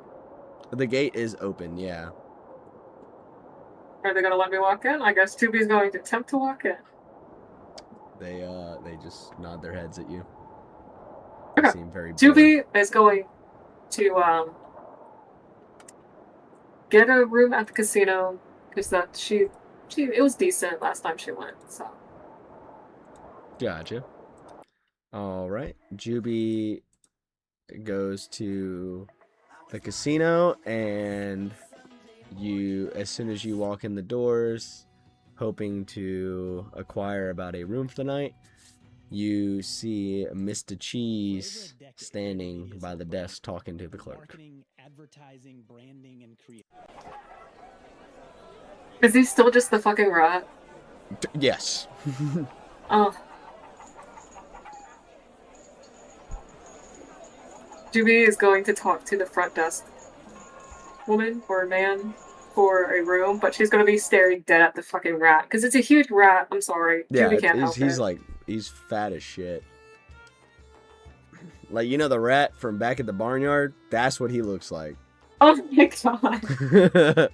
Mr. Ew. Bombastic. Yeah. All right. Ew. You are like talking to the clerk, but your head is like tilted to the side, looking at Mr. Cheese, and he's just staring right back at you. The clerk tells you that it'll be 5 gold pieces for a decent room. Good.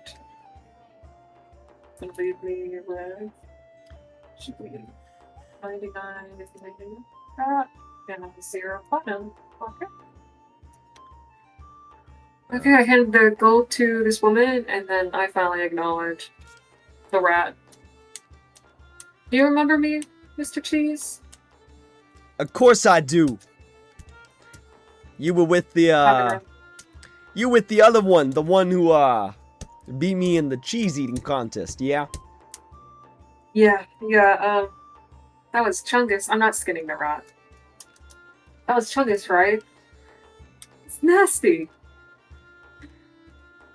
Anyway, yeah, I was with them. How's it going? Anything else notable? He looks at you and goes, "How notable we talking?" On the plane of gods, notable. And his face like snaps serious, almost humanoid. And he goes, "Who's asking?" The name's Jubie, but I'm gonna go ahead and just give you the reason. I think you're a businessman. I don't think you're insane, but I learned some stuff happening with the gods. I'm just trying to pick up any information that anybody knows. Mr. Cheese seems almost defensive at the mention of gods. And he goes, "What have you heard? Who's asking? What do you want to know? What's going on? Why are you interrogating me?" Hey, calm down. Calm down, Mr. Cheese. I take it you're not particularly well with the gods? I didn't say all that.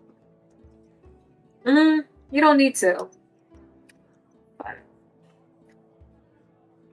I promise you I'm not going to sell you out to any such gods, but good things aren't happening, Mr. Cheese. This is kind of important. Actually, scratch that. This is important. That ain't important to me.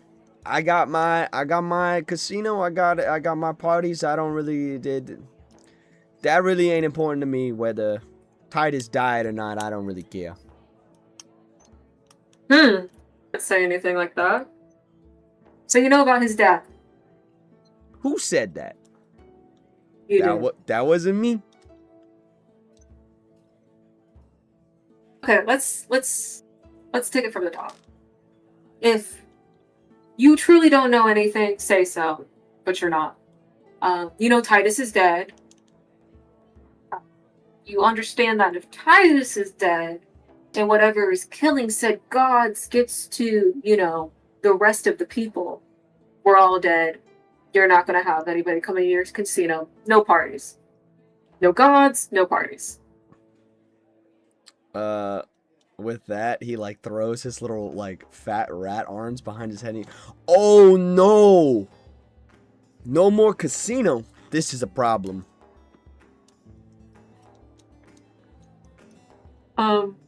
Jubie's hair color is brown. Like a honey. What did I say? Honey brunette. Anyways. Yes, Mr. Cheese. No gods, no parties, it's a problem. So I ask again, you know Titus is dead? Do you know that Leanthorn is dead? Leanthorn ain't dead. He a coward. Leanthorn is a coward and he is dead. How do yous know he dead? He told me. She's just gonna pause. Garland told me.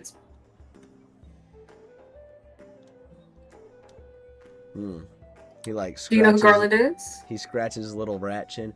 Of course I know who Garland is. The lying rat gets along with the rat. And he scratches his chin again. He goes, so Garland's told you that Leanthorn's dead, huh? So how do... I don't know. Jubie's gonna pull out the message that she received from Leanthorn and hand it to him. Like, crumply by now. He, like, looks at the crumbled message, and you can see his eyes start glowing pink while he reads the message. And it seems like he might be discerning things in the message that you weren't able to see. He's ovulating. Yeah. Yeah. Obviously. Does Mpreg exist in the world?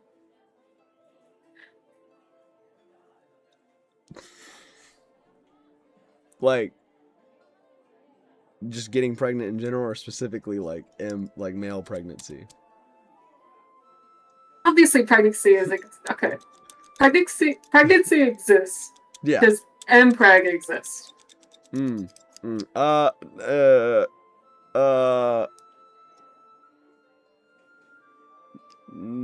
Yes and no.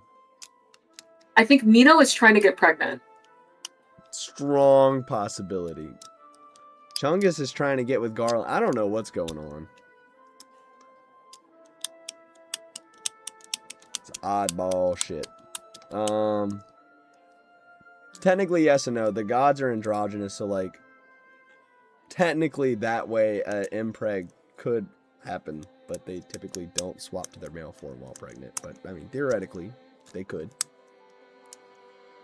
Really glad I have to think about this lore capacity instead of okay. Yeah, like what if I cast command on somebody and then the one word is pregnant? That'd be a power word, obviously. Come on now. JDaddy.com, I just want you to know I will be tagging you in this video and like all of your chats are on stream. Like everyone can see it. Peep the new meta. Okay, right. Max fat belly and farts. Yeah. Yeah, we know you have no shame. Your name is jdaddy.com. With .com like spelled out. I believe in love. Okay.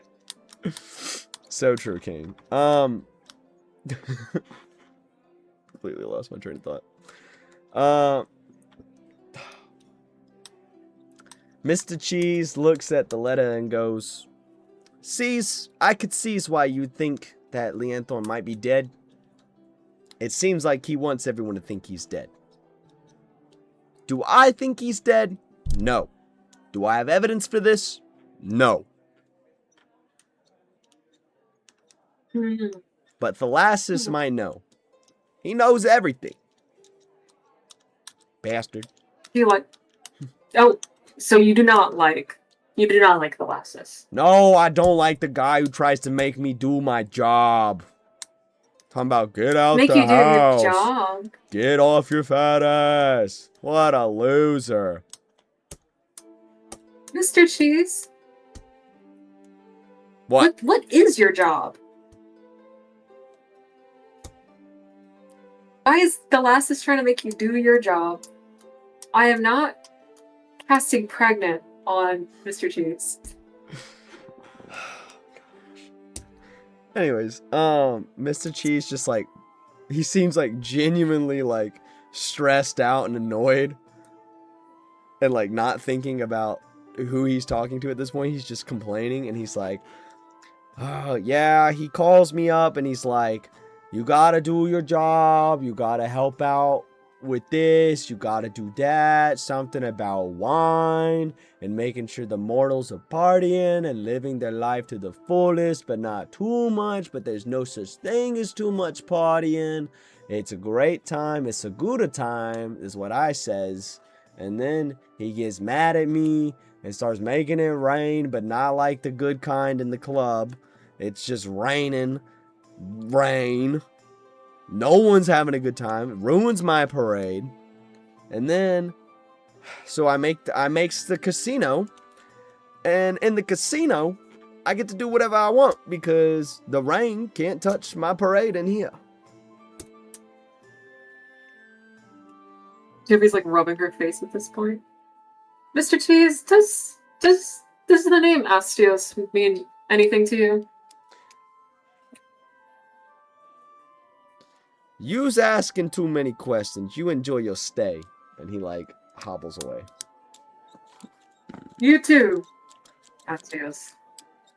She's just gonna like take out a piece of paper and kind of like cross his name out. Doesn't want to be bothered. I think this is Astios. Not sure. Captain of the Chuds doesn't want to be stopped from Chud maxing. Who would have thunk? No, what is the party of God gonna do to help me? She's gonna go up to her room.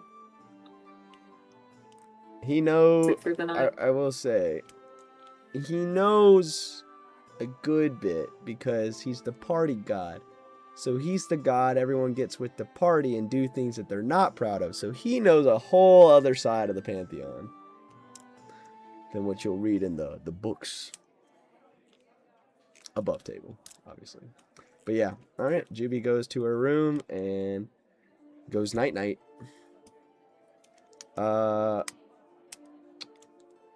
In the middle of the night, you wake in a cold sweat, feeling like someone is watching you. Jubie's just gonna shoot up, and she's just gonna feel her body, making sure nothing's gone wrong. Nothing is wrong, but you see the silhouette of a hefty set man standing in the corner of your room with glowing pink eyes. Do I make a connection about the pink eyes? I'd say it's within reason, yeah. She's just gonna groggily go, "To cheese?" I'm not Mr. Cheese anymore. How do you know my real name? What?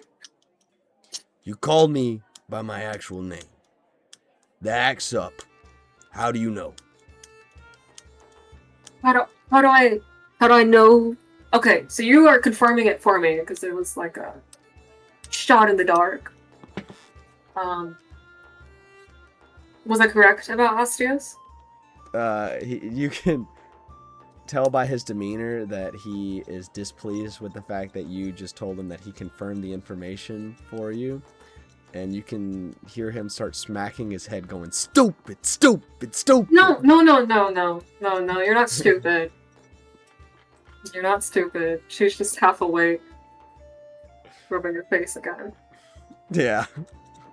Worst fucking god to talk to, man. What color clothes for Jubie? I associate Jubie with, like, deep blues and golds. So whatever works for that. Mixed metals, obviously. Yeah. Anyways. But Osteos is gonna look at you and go, yeah, I'm Osteos, the party god. Can't you tell? And he, like, turns on the lantern, and you can see that this dude definitely looks like he parties. He looks like a middle-aged man who does nothing but try and work his way into frat parties still. He has a massive beer gut, looks incredibly out of shape, is definitely in the later stages of male pattern baldness, and has a triple chin that looks like it still has food and some beer stains. Kind of. Beer stains? Yeah, his beer stains all over his shirt, and he has, like, what looks to be a little bit of cheese hanging out from his third chin. Oh. Like, Jubie has, like, her arm over her eye while she's still adjusting to the light, going, oh god. Oh god. Yeah. He actually looks so repulsive that you're amazed that he smells so good. He smells freshly baked. It's because like roses and lavender. Is that because he's an Omega? See, I'm preg. Anyways. I don't know what these words mean, but I don't like them. I'm gonna write Omega next to Osteos name. Got new dice. You see. The beer belly is his actually, he's just pregnant. Mm-hmm.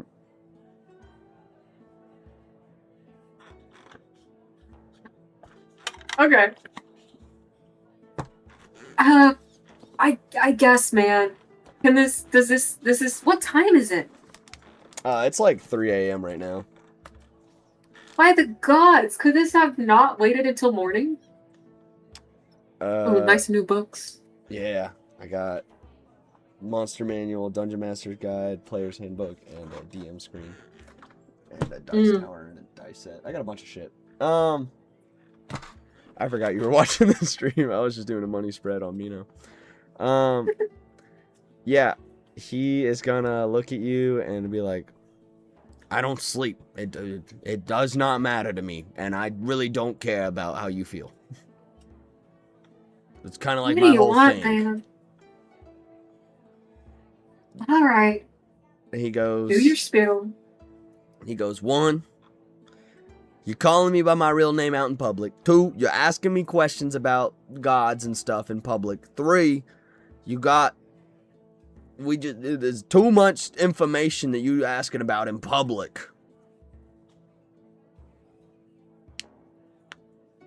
I mean, do you think the common folk is going to care?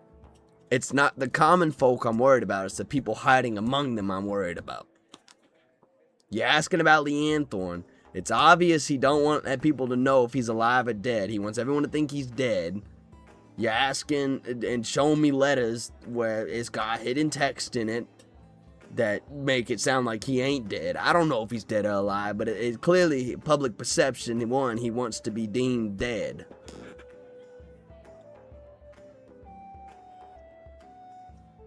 Okay. Anything else? You got any cheese?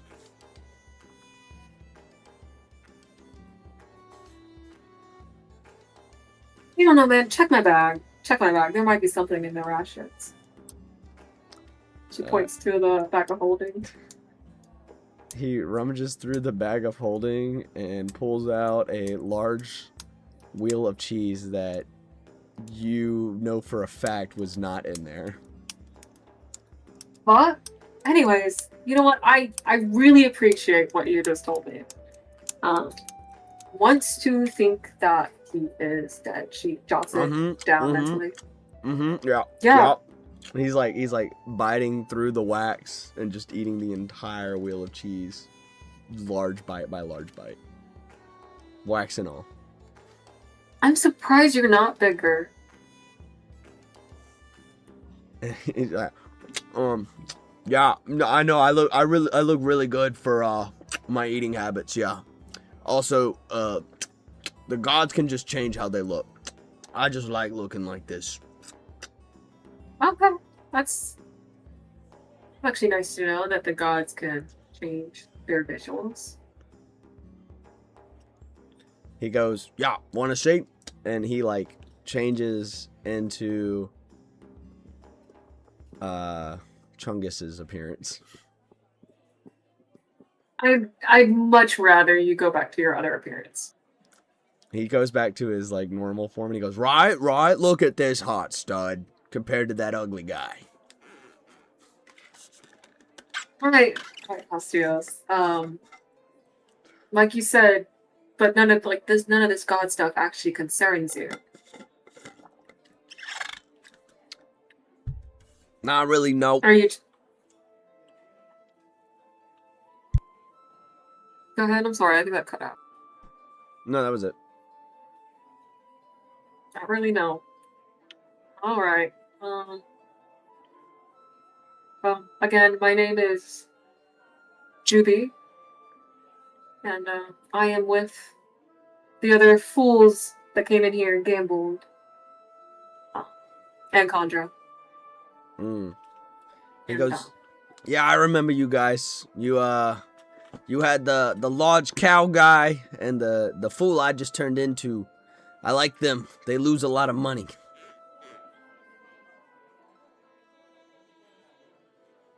Mino is growling in chat. Anyways. Okay. Okay. Well, it's nice to see your non-rat form. No matter how greasy you look, it's better than the rat. I'm just going to go around and see what more information I can get on the gods and see if anybody notices anything out of ordinary at these temples. What does that mean? You know he let it rust.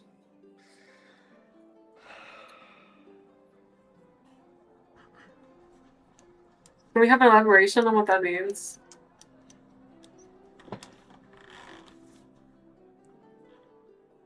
What crust? I'm sorry, I'm stuck on this. Mm-hmm. You don't wipe his booty cheeks. Not true. Not but true. He smells good. Smells like lavender and roses. He's also quite the ladies' man. I think we're just projecting. So Mino does not wipe his booty cheeks. Mino you have to pry it apart. Mino doesn't, it like canonically pulls every door, whether it's a push or not. So, also he wears basically no clothing. And grew up on a mountain, so toilet paper did not exist. So canonically, Mino did not wipe his ass for at least most of his life. I mean, if he's eating only grass, are you eating on the grass? If he eats only grass, it might be like cow dung, where it kind of doesn't really stink.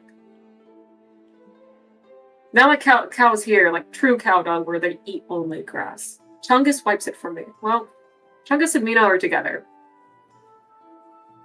Together? Okay, we have romance in the party.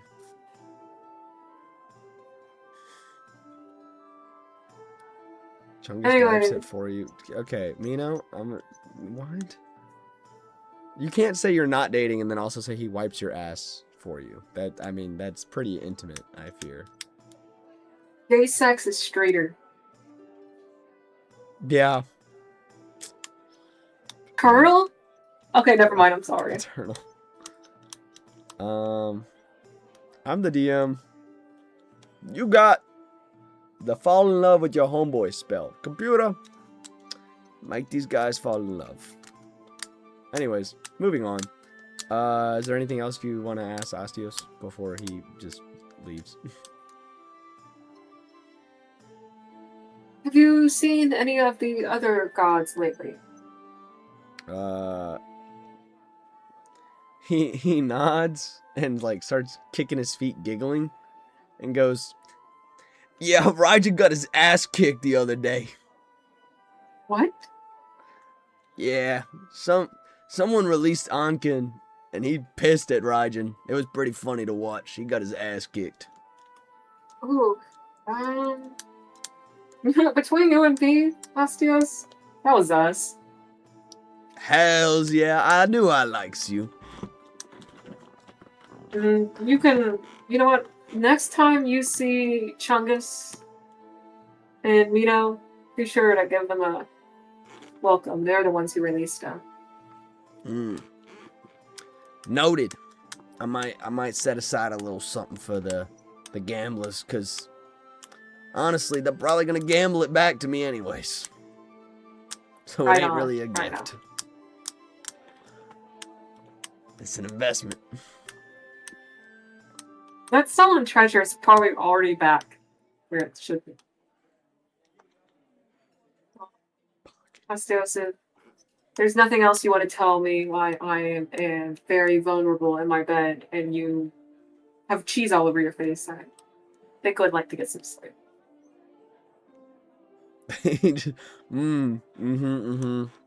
I forget you mortals need to like sleep and stuff. What a bunch of weirdos. And he like changes back into Mr. Cheese and like you can hear the little plops from his big fat rat feet as he like walks to the door. Jubie is actually gagging.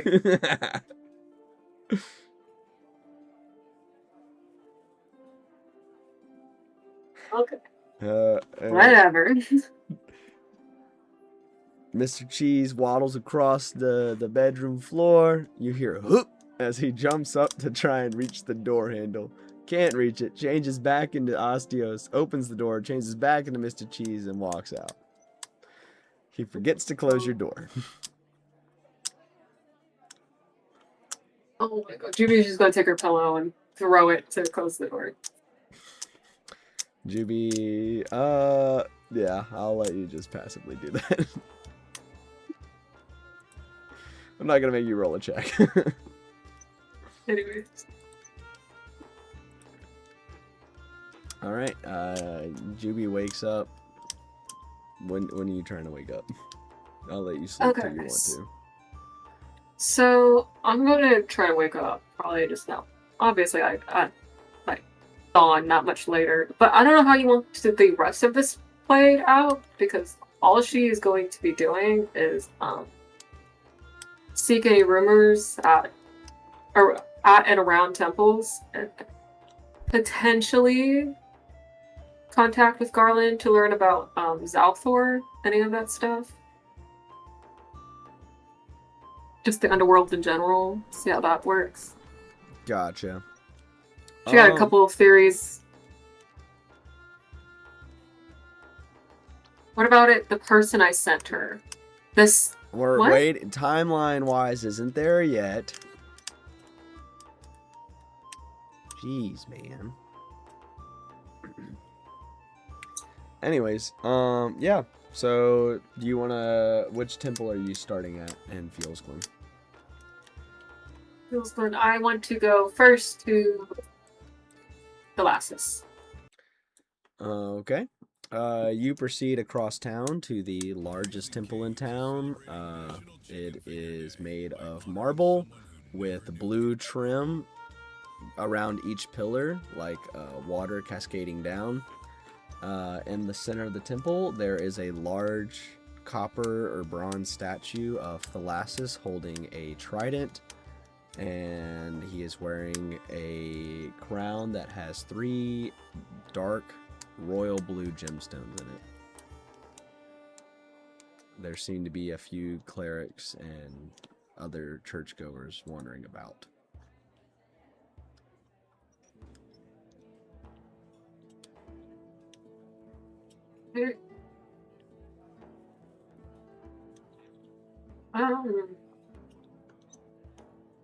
So there's the statue, there's the clerics. I'm going to go ahead and go up to the statue, and I'm going to... Alright, the statue is surrounded by a small pond where everyone, like all the way around, it's where like a fountain, and that's where everyone is throwing their coins and stuff for offering. She's going to throw 1 piece of gold to the fountain. Alright.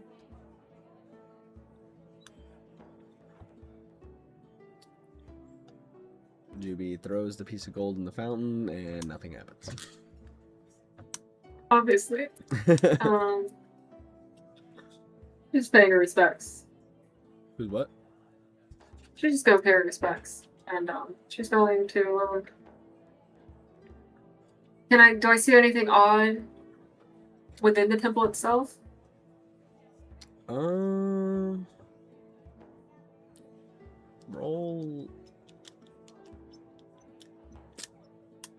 perception.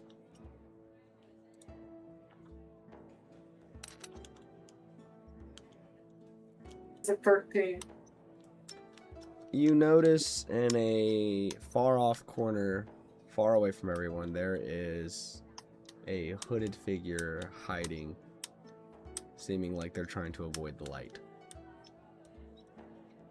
They're wearing all black.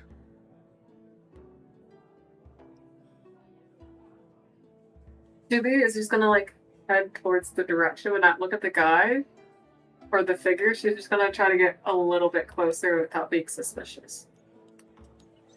Okay, as you close in on the figure, they disappear to another dark corner down the steps of the back side of the temple, because the temple's open all the way around, it's just pillars. Down the steps into the entrance of an alleyway. Jubie's gonna glance around herself, mutter under her breath, and follow. Alright, every time you get within about 5 feet of the figure, they disappear into a cloud of black smoke until you make your way down towards the end of the alleyway, where it is completely dark and the figure is now standing behind a table like a merchant. You recognize them as the merchant Chungus has dealt with before. Good morning, sir. Good morning. I see you're a seller of some sorts. Of sorts. Do you lured me specifically? Am I right? Or did I just happen to be the only one to see you? All good questions. Right. I see. Well, what do you sell? The better question is, what are you looking for?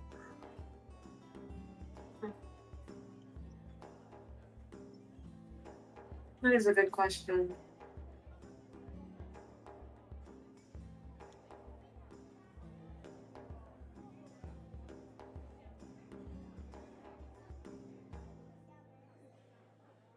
To be openly honest, I'm looking for information on the gods.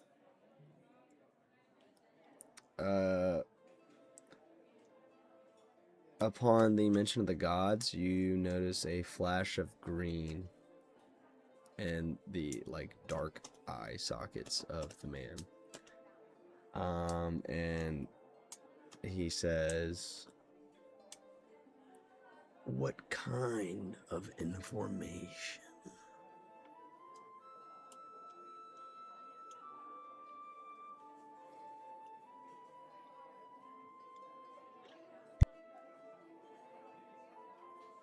Usually I would say in general, but I guess I need to be specific here. Let's see. I want to know. Tap your fingers.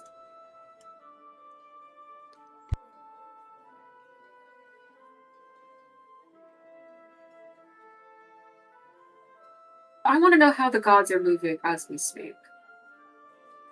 Are they, besides Osteos, who's a bomb, a Garland who could be anywhere? How is the god like Zalthor reacting to the death of another god? Zalthor is bolstering the strength of his kingdom as he interrogates Titus on the dealings of his demise. Interrogating Titus, you said. Yes.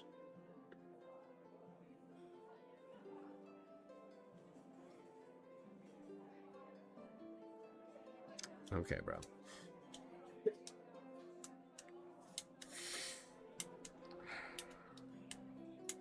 So Titus is speaking to Zalthor as we are speaking. Of course. Hell is not an evil place. There is evil there, but it is not inherently unjust.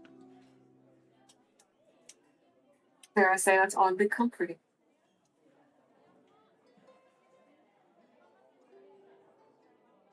All right. Let's see.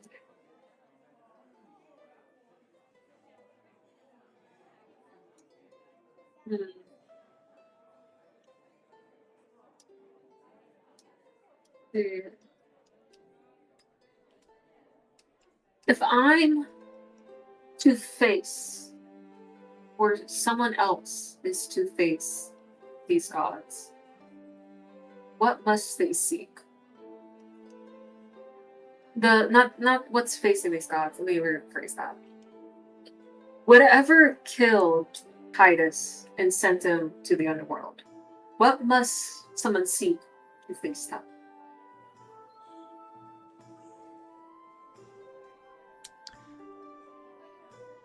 To revive a god is not something that is done lightly.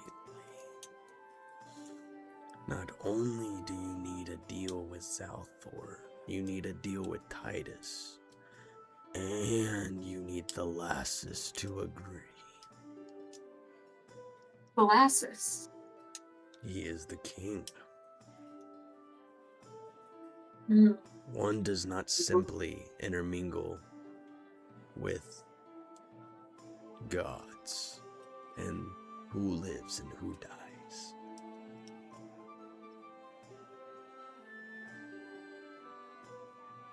Dumb question. How does one contact Thalassus if his kingdom moves? He kind of like cackles and then just says, "By getting his attention, of course." And he like points to the temple and he goes, "That is one way, but there is another." Can you tell me? There are ways to his kingdom, and there are ways to stop his kingdom from moving, allowing you to journey there. But stopping his kingdom from moving is not a grand gesture. Yeah, my guts would be on the ground the next. Most likely. So, plan seems to be that is to revive Titus. I think first and foremost, at some point, I do want it would be nice to speak to Titus, get more knowledge on whatever's happening. What you know? What? What do you make of what's going on? I am but a simple shopkeeper.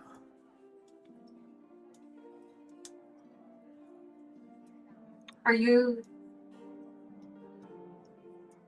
the one who sold those rings?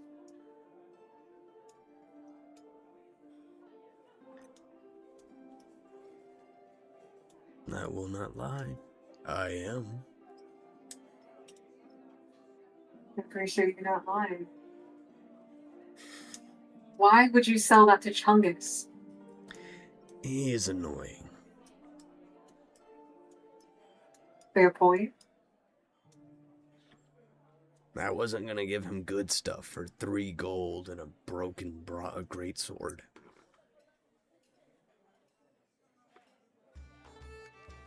So far,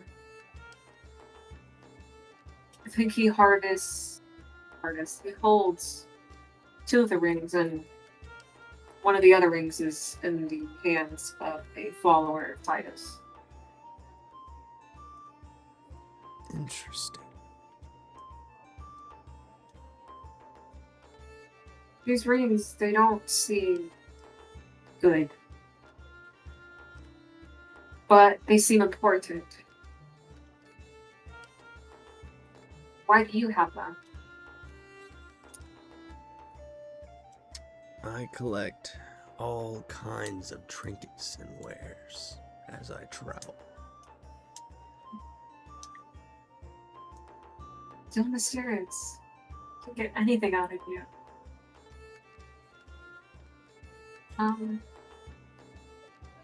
Do you have any more of those rings? I do. Wait, how many do y'all have right now? I thought you guys only had 2. You sold one more to Chungus, didn't you? Did he? Last session. How about, did he buy it? Can't remember. Oh, damn. Might want to just check his inventory if it's in it. Yeah, he would have added it if I did. I don't think I did. I think I mentioned them, but I don't think he grabbed them. Bought 2, found 1. Oh, he found one in the temple, didn't he? Did he? Green was found. Oh, he got the green Yes. one? Okay. So yeah, there's only one left. So he has 1 ring. Yeah, he green was found, blue Chungus, red Khandra. Chungus has the green one for some reason. Anyways, he nods and like slides his hand over the table, and as his hand passes over, a glowing yellow ring appears.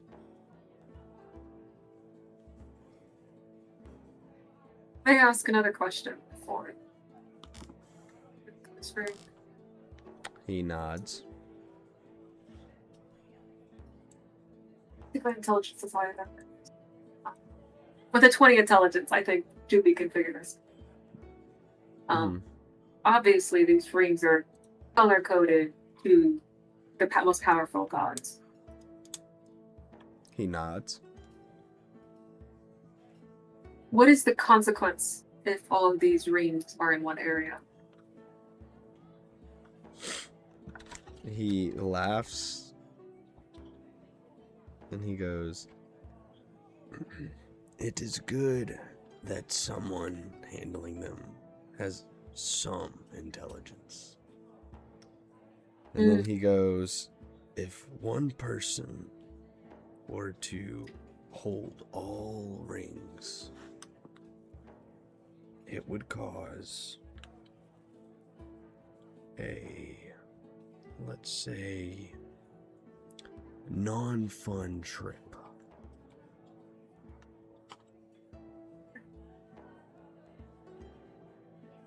indicating that you would be teleported.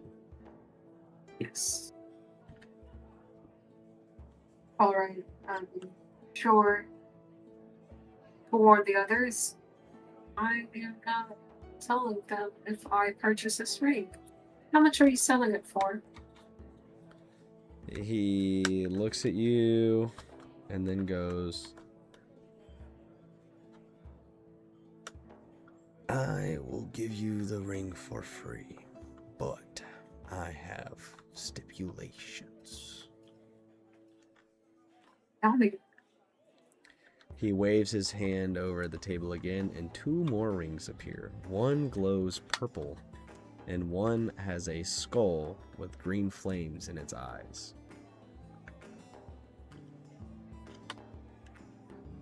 And he What are these? goes, the purple one must never be worn. I am showing it to you so you know to watch for it. Great evil is housed in the power of this ring. And he waves his hand and it disappears. And then he gently clasps your hands in his bony ashy hands. And he goes, I will give you the yellow ring if you wear the skull ring. It is a gift from me to you. Gold ring with green flaming eyes. Can I make an Arcana check on it? Yeah. Damn it. That is a 12. He sees you like actively investigating the ring, and like seeing you can see his face grow like impatient as he was about to tell you what the ring does. Oh. Man, I'm just looking to see if it's not going to insta-kill me. Oh. Yeah. Listen. He goes, this ring was crafted with the power of an ancient river in hell. While you wear it, you cannot die. Mm.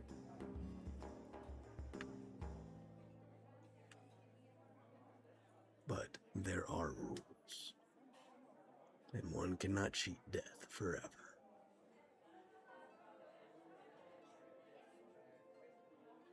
When you put on the ring, you will hear a voice, and you must make a deal.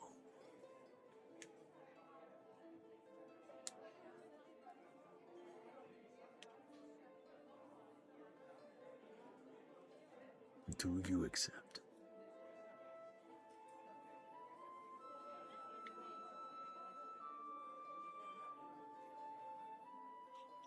Jubie contemplates for a moment, weighing her odds, what she has learned so far.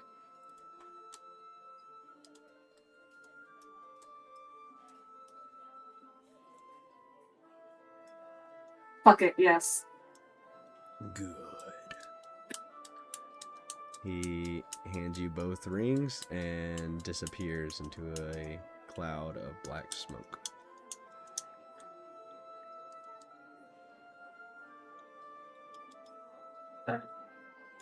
Jubie is going... I'm not sure how big this ring is.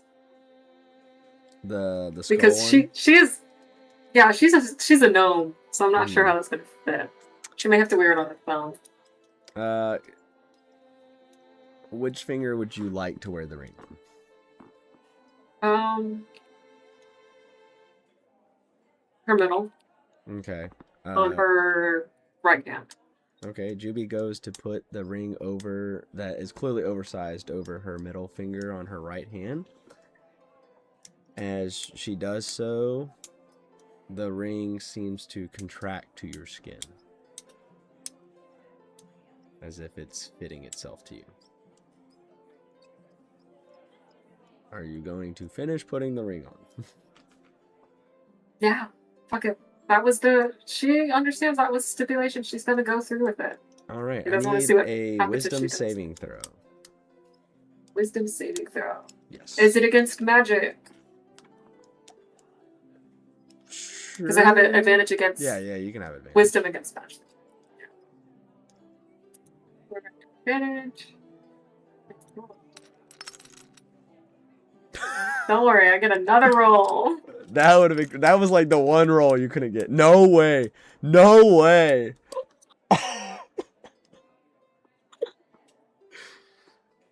Mina, what's the odds of that? 2 nat 1s back to back.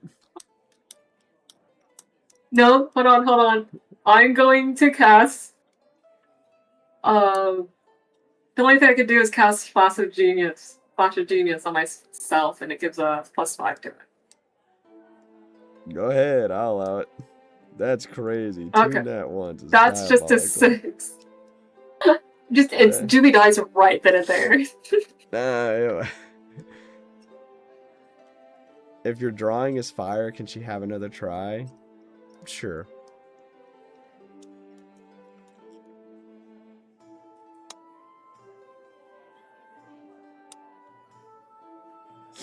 Also, you keep spelling Jubie with 2 E's. I just want you to know that it's 1 E. Yeah. Oh! Look at me! Alright, I will allow another roll. Okay. I cannot believe... Okay, what are the odds of getting 3 of them? What is it? 1 in 20 times 1 in 20 times 1 in... like 1 in 80, I think? Okay, 17. 38. Hey. Okay. You put the ring on and feel a sharp pain in your finger as it feels as if the ring is drilling itself all the way into your bone. Oh, ugh. But the ring is a perfect fit as it drills into your bone. And you hear a voice in your head. It tells you,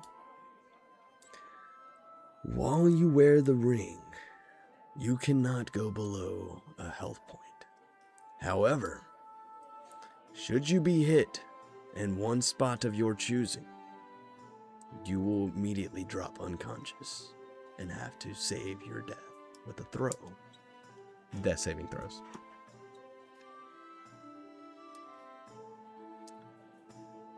My choosing. Yep. Essentially, you're picking your Achilles heel. Any spot on my body. Any spot.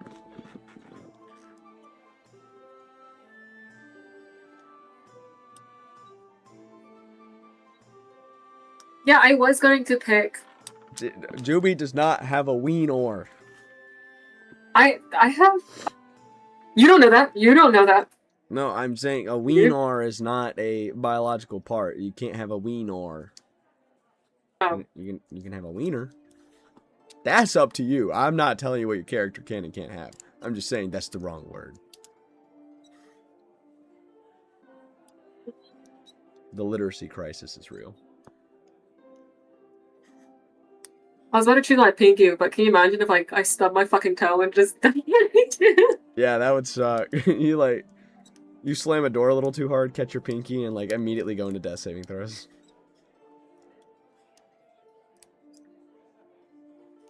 Can I choose? I choose my heart. Interesting. Specifically my heart. Because if my heart gets stabbed anyways, I'm fucking dead anyway. Okay, yeah, but you could also just get punched in the chest. Will that hit the heart due to the ribs? Yeah.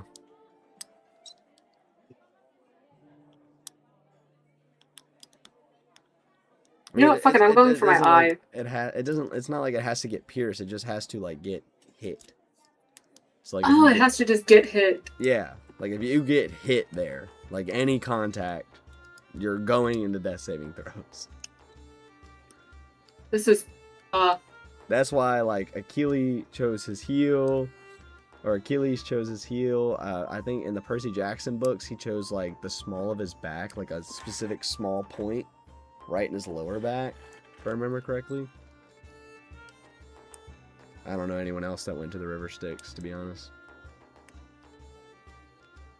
Yes, I like drawing. That's why Jubie got another role. Hercules. Where did Hercules choose? Hercules.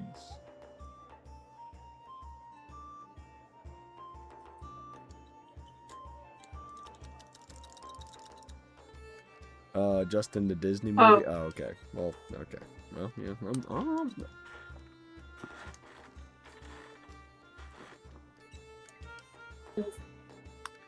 But can I like cheat it? Not cheat it necessarily. Like if I choose my eye and choose like to cover my eye constantly, that's something I could do.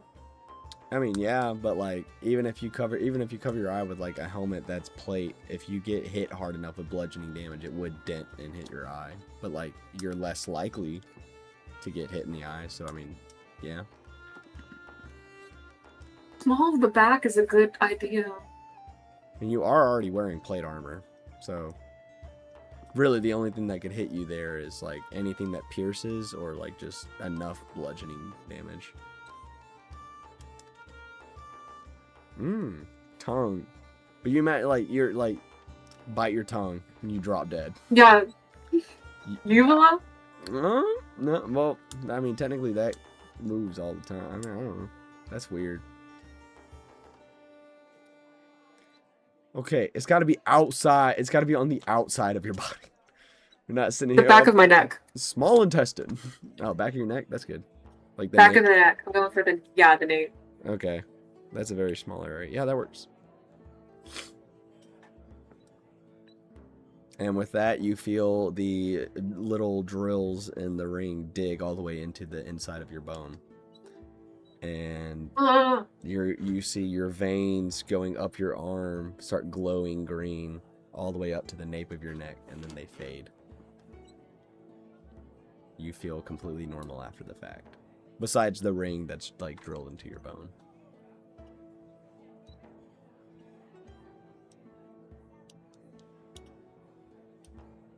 I mean, to be fair, Jubie gets hit, she's fucking dying anyway.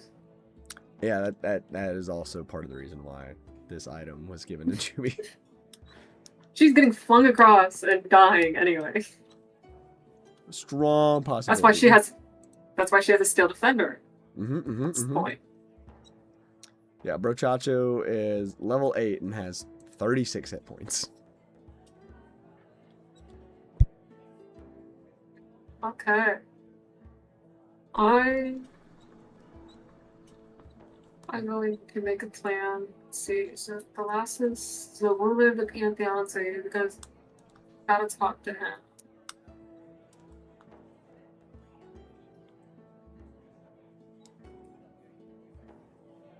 Obviously, I think this honestly might be enough information because all she's gonna do is just roam around and try and find out more, or try and meet the gods. Yeah, because she's forming a plan already, but she's not going to move on her own. She's going to wait for the others. Okay.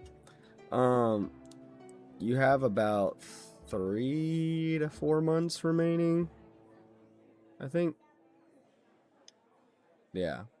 So, you want to just say Jubie spends the rest of the time kind of wandering in the local area, temple to temple, trying to meet gods? Mm-hmm. Are you shooting for a specific one or just all of them? Specifically, I want to learn. I'm going to be shooting for mostly Colossus's temples. Okay. Seeming that like maybe it's a good idea to get in some neutral good standing with him. Okay. I do, however, want to also visit some of Shannara's. Sorry, Shannara? Oh, Shinra? Mm-hmm. Or Shannara? It don't matter. Okay.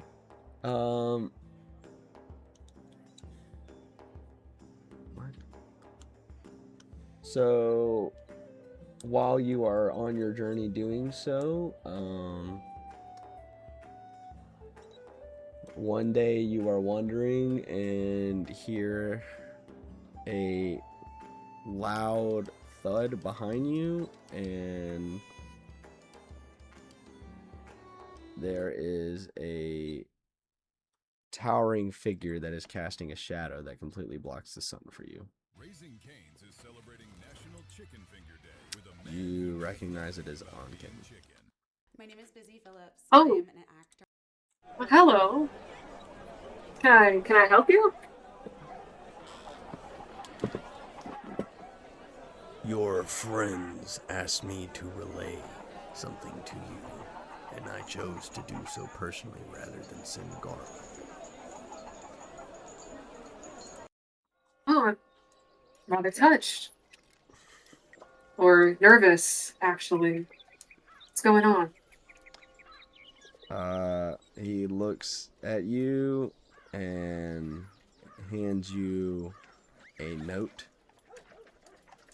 and then disappears with Kathleen. Well, alright, I guess you didn't trust Carlin to send that. Jubie looks down at the note. The note has 2 sentences on it. One says, "Burn this once it is read," and the other sentence says, "Leanne Thorne lives." Might have figured that from Mr. Cheese.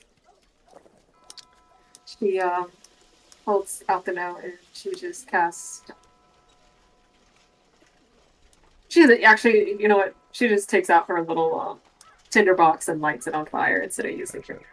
Oh, the note also said "Love Mino." Yeah, the message that Mino asked Onken after they bumped into each other to go tell. He was like, "Tell Jubie anything you know about Leanne Thorne." And he was like, "Okay." Anyways, you burn the note, and it is, I would say now we're on the last month before you head home. Upon which Thalassus temple are you visiting at this point? Like, which city did you want to be at? Isn't there like a big one in Port City? Yeah. That one, the main one. Okay. You are approaching the giant temple of Thalassus, which is actually, if you look at the map, I drew that one specifically. It's the with the blue T. It is larger than the like et al temple. It is the only like distinguished god temple there. Everyone else is just in the like et al. Yep. Upon approaching this giant temple, it's similar to the one of Yolskalin, just like amped up to tenfold essentially. There is a giant statue of Thalassus that is made of copper or bronze.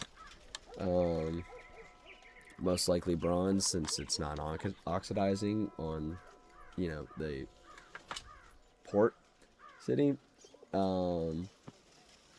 And this statue stands at about...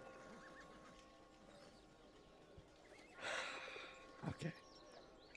This statue stands at about 45 feet tall, and it is Thalassus with his trident in both hands, stabbing down through the skull of some sort of beast.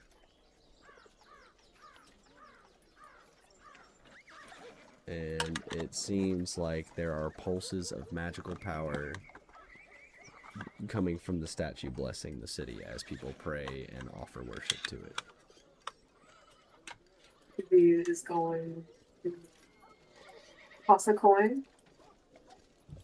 Well, for this one. All right. Upon Jubie tossing a coin, the statue is going to slowly turn and look at Jubie. It seems as if no one in the temple is noticing this. Jubie's gonna stare back and look around her. Stare back. Is anybody saying this or not? Yeah, you know what? I'm Chungus now. I'm gonna just destroy it right This is here a in front of everybody. 45-foot tall bronze statue. You are not lifting this, John. Um, the statue blinks its bronze eyes, and when the eyelids come back up, all of a sudden the eyes are glowing a like sea blue. They just continue Is to look at this Jubie. is this like a Watcher's Eye or some sort? Somebody on the other side? Maybe. You can roll Arcana. Nat 20. Yeah, that's That's what you do. exactly what it is, actually. Yeah. Okay. Really nice when you guys roll nat 1s or nat 20s, because then I can just, like, be literal. Yes, Jubie is able to ascertain through the radiant magical power that someone is most likely watching her through the statue. Jubie is also to ascertain from the presence of the magic and the color it is radiating that it is most likely Thalassus. Jubie looks around and is like unsure how, like, she knows that nobody can see this, and it's gonna be really embarrassing. She's going to cover her hand and reach into her pocket. She's going to show him the yellow ring. The statue squints its eyes, sees the yellow ring, and then blinks again and goes back to its normal resting state. And Jubie's just gonna. you are going to feel a hand on your shoulder, and a voice is going to say, "You should not show things like that in public." But Jubie's denied to look at that person. I know that's why I'm like covering it. Good point. She's gonna look. Who is this? You see a man wearing a cloak who really strongly resembles the statue. Maybe he works there. Jubie's actually kind of shitting bricks right now. But you saw it. I did. What do you know about this? Do you know about this ring? Of course I do. I would not be king of the gods if I didn't know of the rings. Jubie kind of moves awkwardly and then raises her hand like to shake. To, like, shake his hand? Yo. Nice to meet you, sir. She's just looking around, has no idea how this is being pursued. He laughs at you and finds it amusing how nervous you are, and then shakes your hand. Thank you. She's like scrambling in her notes before she pulls out the orb. Do you know what this is? It's the fortress orb. Some of my magic. Yes, I know what this is. But that hypothesis was correct. Are you one of Leanne like, Thorne's students? What? Why, yes. Yes, I am. You all have a similar tell.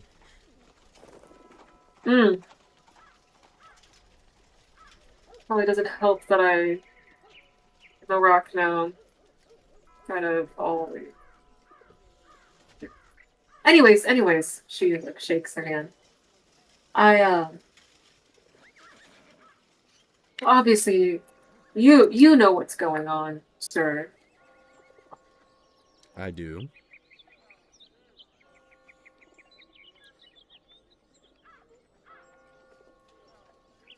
What? What do you make of it? It's not good. I'll say.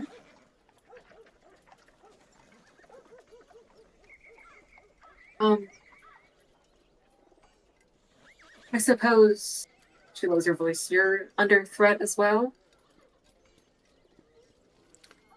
I am not under threat yet, but it is reasonable to assume I will be soon.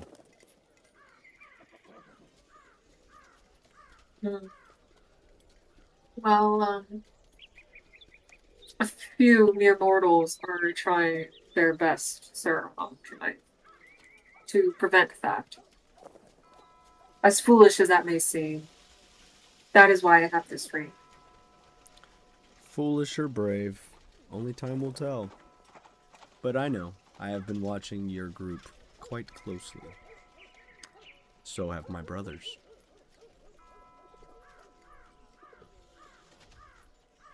Your brothers? Uh, she holds up her hand to show the skull ring. Does this have anything to do with a certain brother? You showing him the skull ring? Mm-hmm. He goes, oh yes, Zalthor. This is his magic.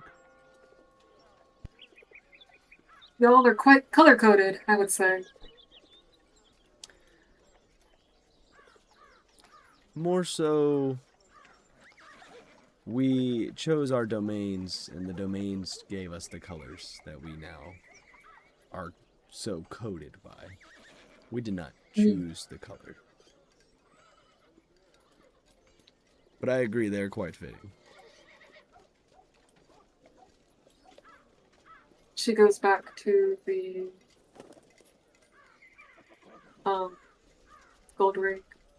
What I've heard that, these rings, really, you shouldn't be having these all in the same place, nor should you wear them. But what are the significance of these rings?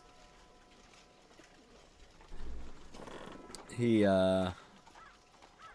smirks at you and goes, well, those rings are essentially the keys to a lock that traps away things that shouldn't be freed.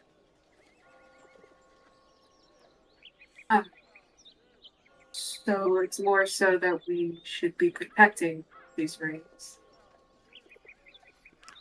In a sense, it's like the key to a lock if the key had the lock on the key. Okay. The entrapment is partially in the jewel of the key, which is why you may gain powers beyond normal mortal understandings if you wear the rings.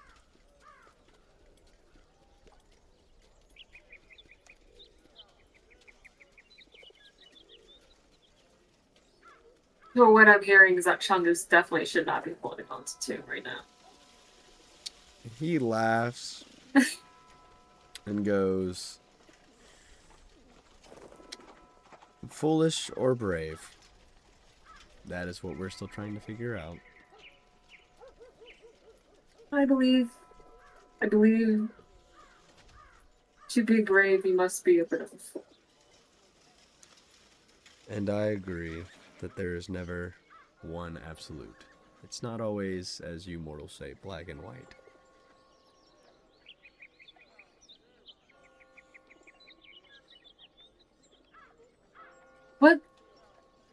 What made you show yourself second? It became readily apparent to me that you have been looking for me for quite some time. Color me curious.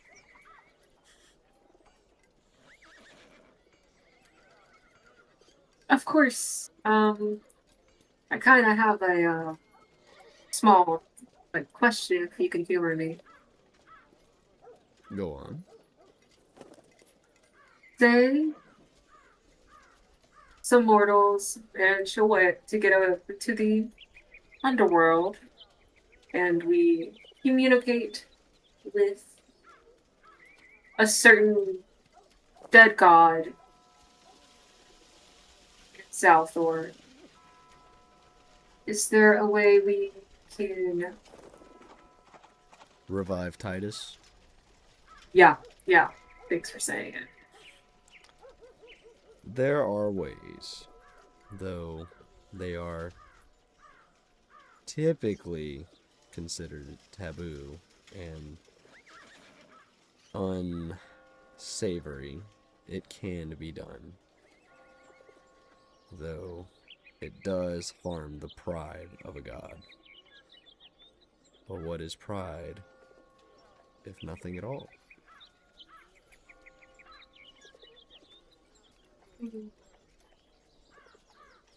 I would hope somebody who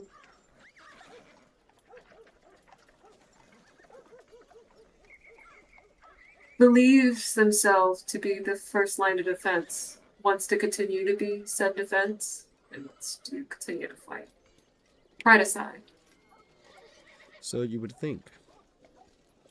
But ultimately, it's up to the one who has fallen to decide if he shall rise again. Should he choose to prove his resolve, I see no reason why I couldn't reinstate him. But that is up to him to decide to prove it to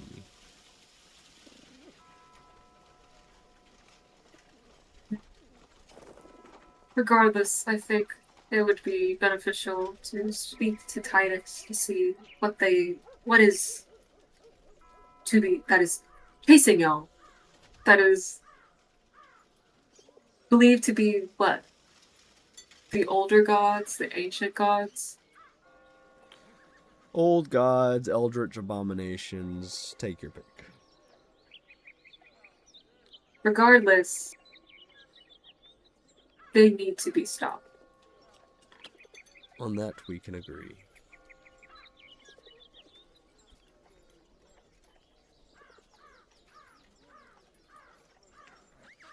But to circle back, there's no threat to you yet? No, they are nowhere near powerful enough. Mm. Actually, really... When you and your friends released Ankin, you greatly delayed their plan. Mm. You seem quite powerful, I'm glad. More like he just has good tools at his disposal. Don't tell him I said that. I heard he kind of bullied your brother a bit. Oh, that was hilarious. Okay, good. It does sound hilarious.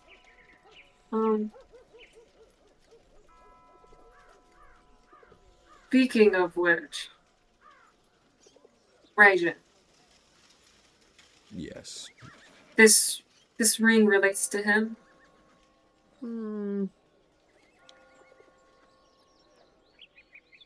I would say it relates to him in the sense that it is his color and has lightning, but it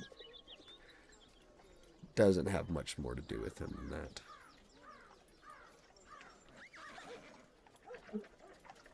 I think after Ankin paid him a visit, I'm sure he's not looking to talk to any mortals. That is a good assumption, but at the end of the day, he will do as he is told. Regardless of what his pride says. Okay. Well, that is the plan. I am going to regroup with the others who know of what's going on to discuss when and how we shall visit the underworld and see what they have gathered. Mm. He nods and goes, "Of course, if you're trying to get to the underworld, the quickest way is to die." I was, hoping that maybe Garland has a better way, but yeah, you are not wrong. But it would be really difficult to convince everyone to kill themselves and then convince Zalthor to bring us back. It'd be the end. That would be non-ideal. But it would be easy, you're already. Maybe so. Yeah, when in doubt, I'll kill myself. He laughs and disappears into a puddle of water. Oh, pissed himself. Wonderful. Above the table, above the table. She's not saying that.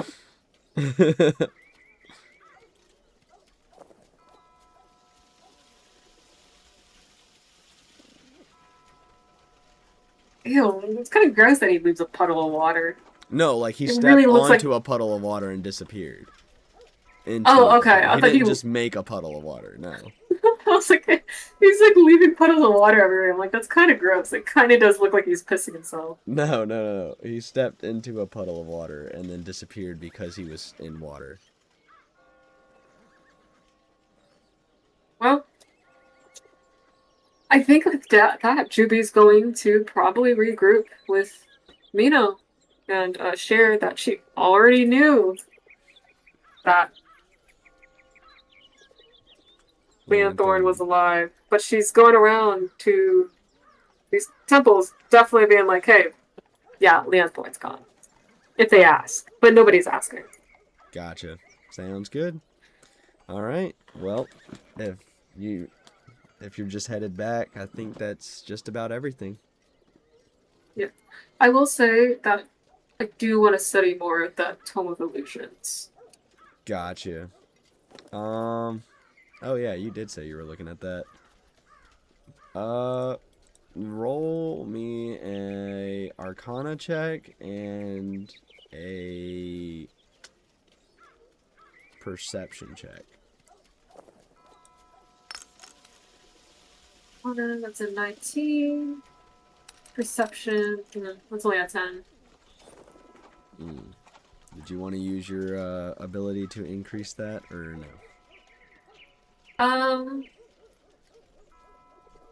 If it's not in turn order, I can, yeah, go ahead and just use that. So it'll be a 15 Okay. and a 19. Upon studying the Tomb of Illusions, you will be able to learn one first level illusion magic spell.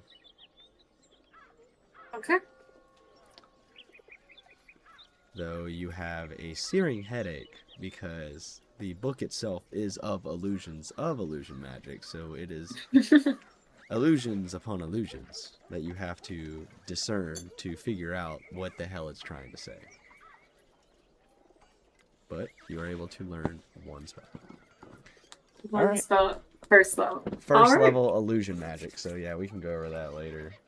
But, alright, that is it for the Jubie solo story. Next up, I believe, is Chungus. So, I will see you guys then, and if you're watching this in the mega video on YouTube, swag.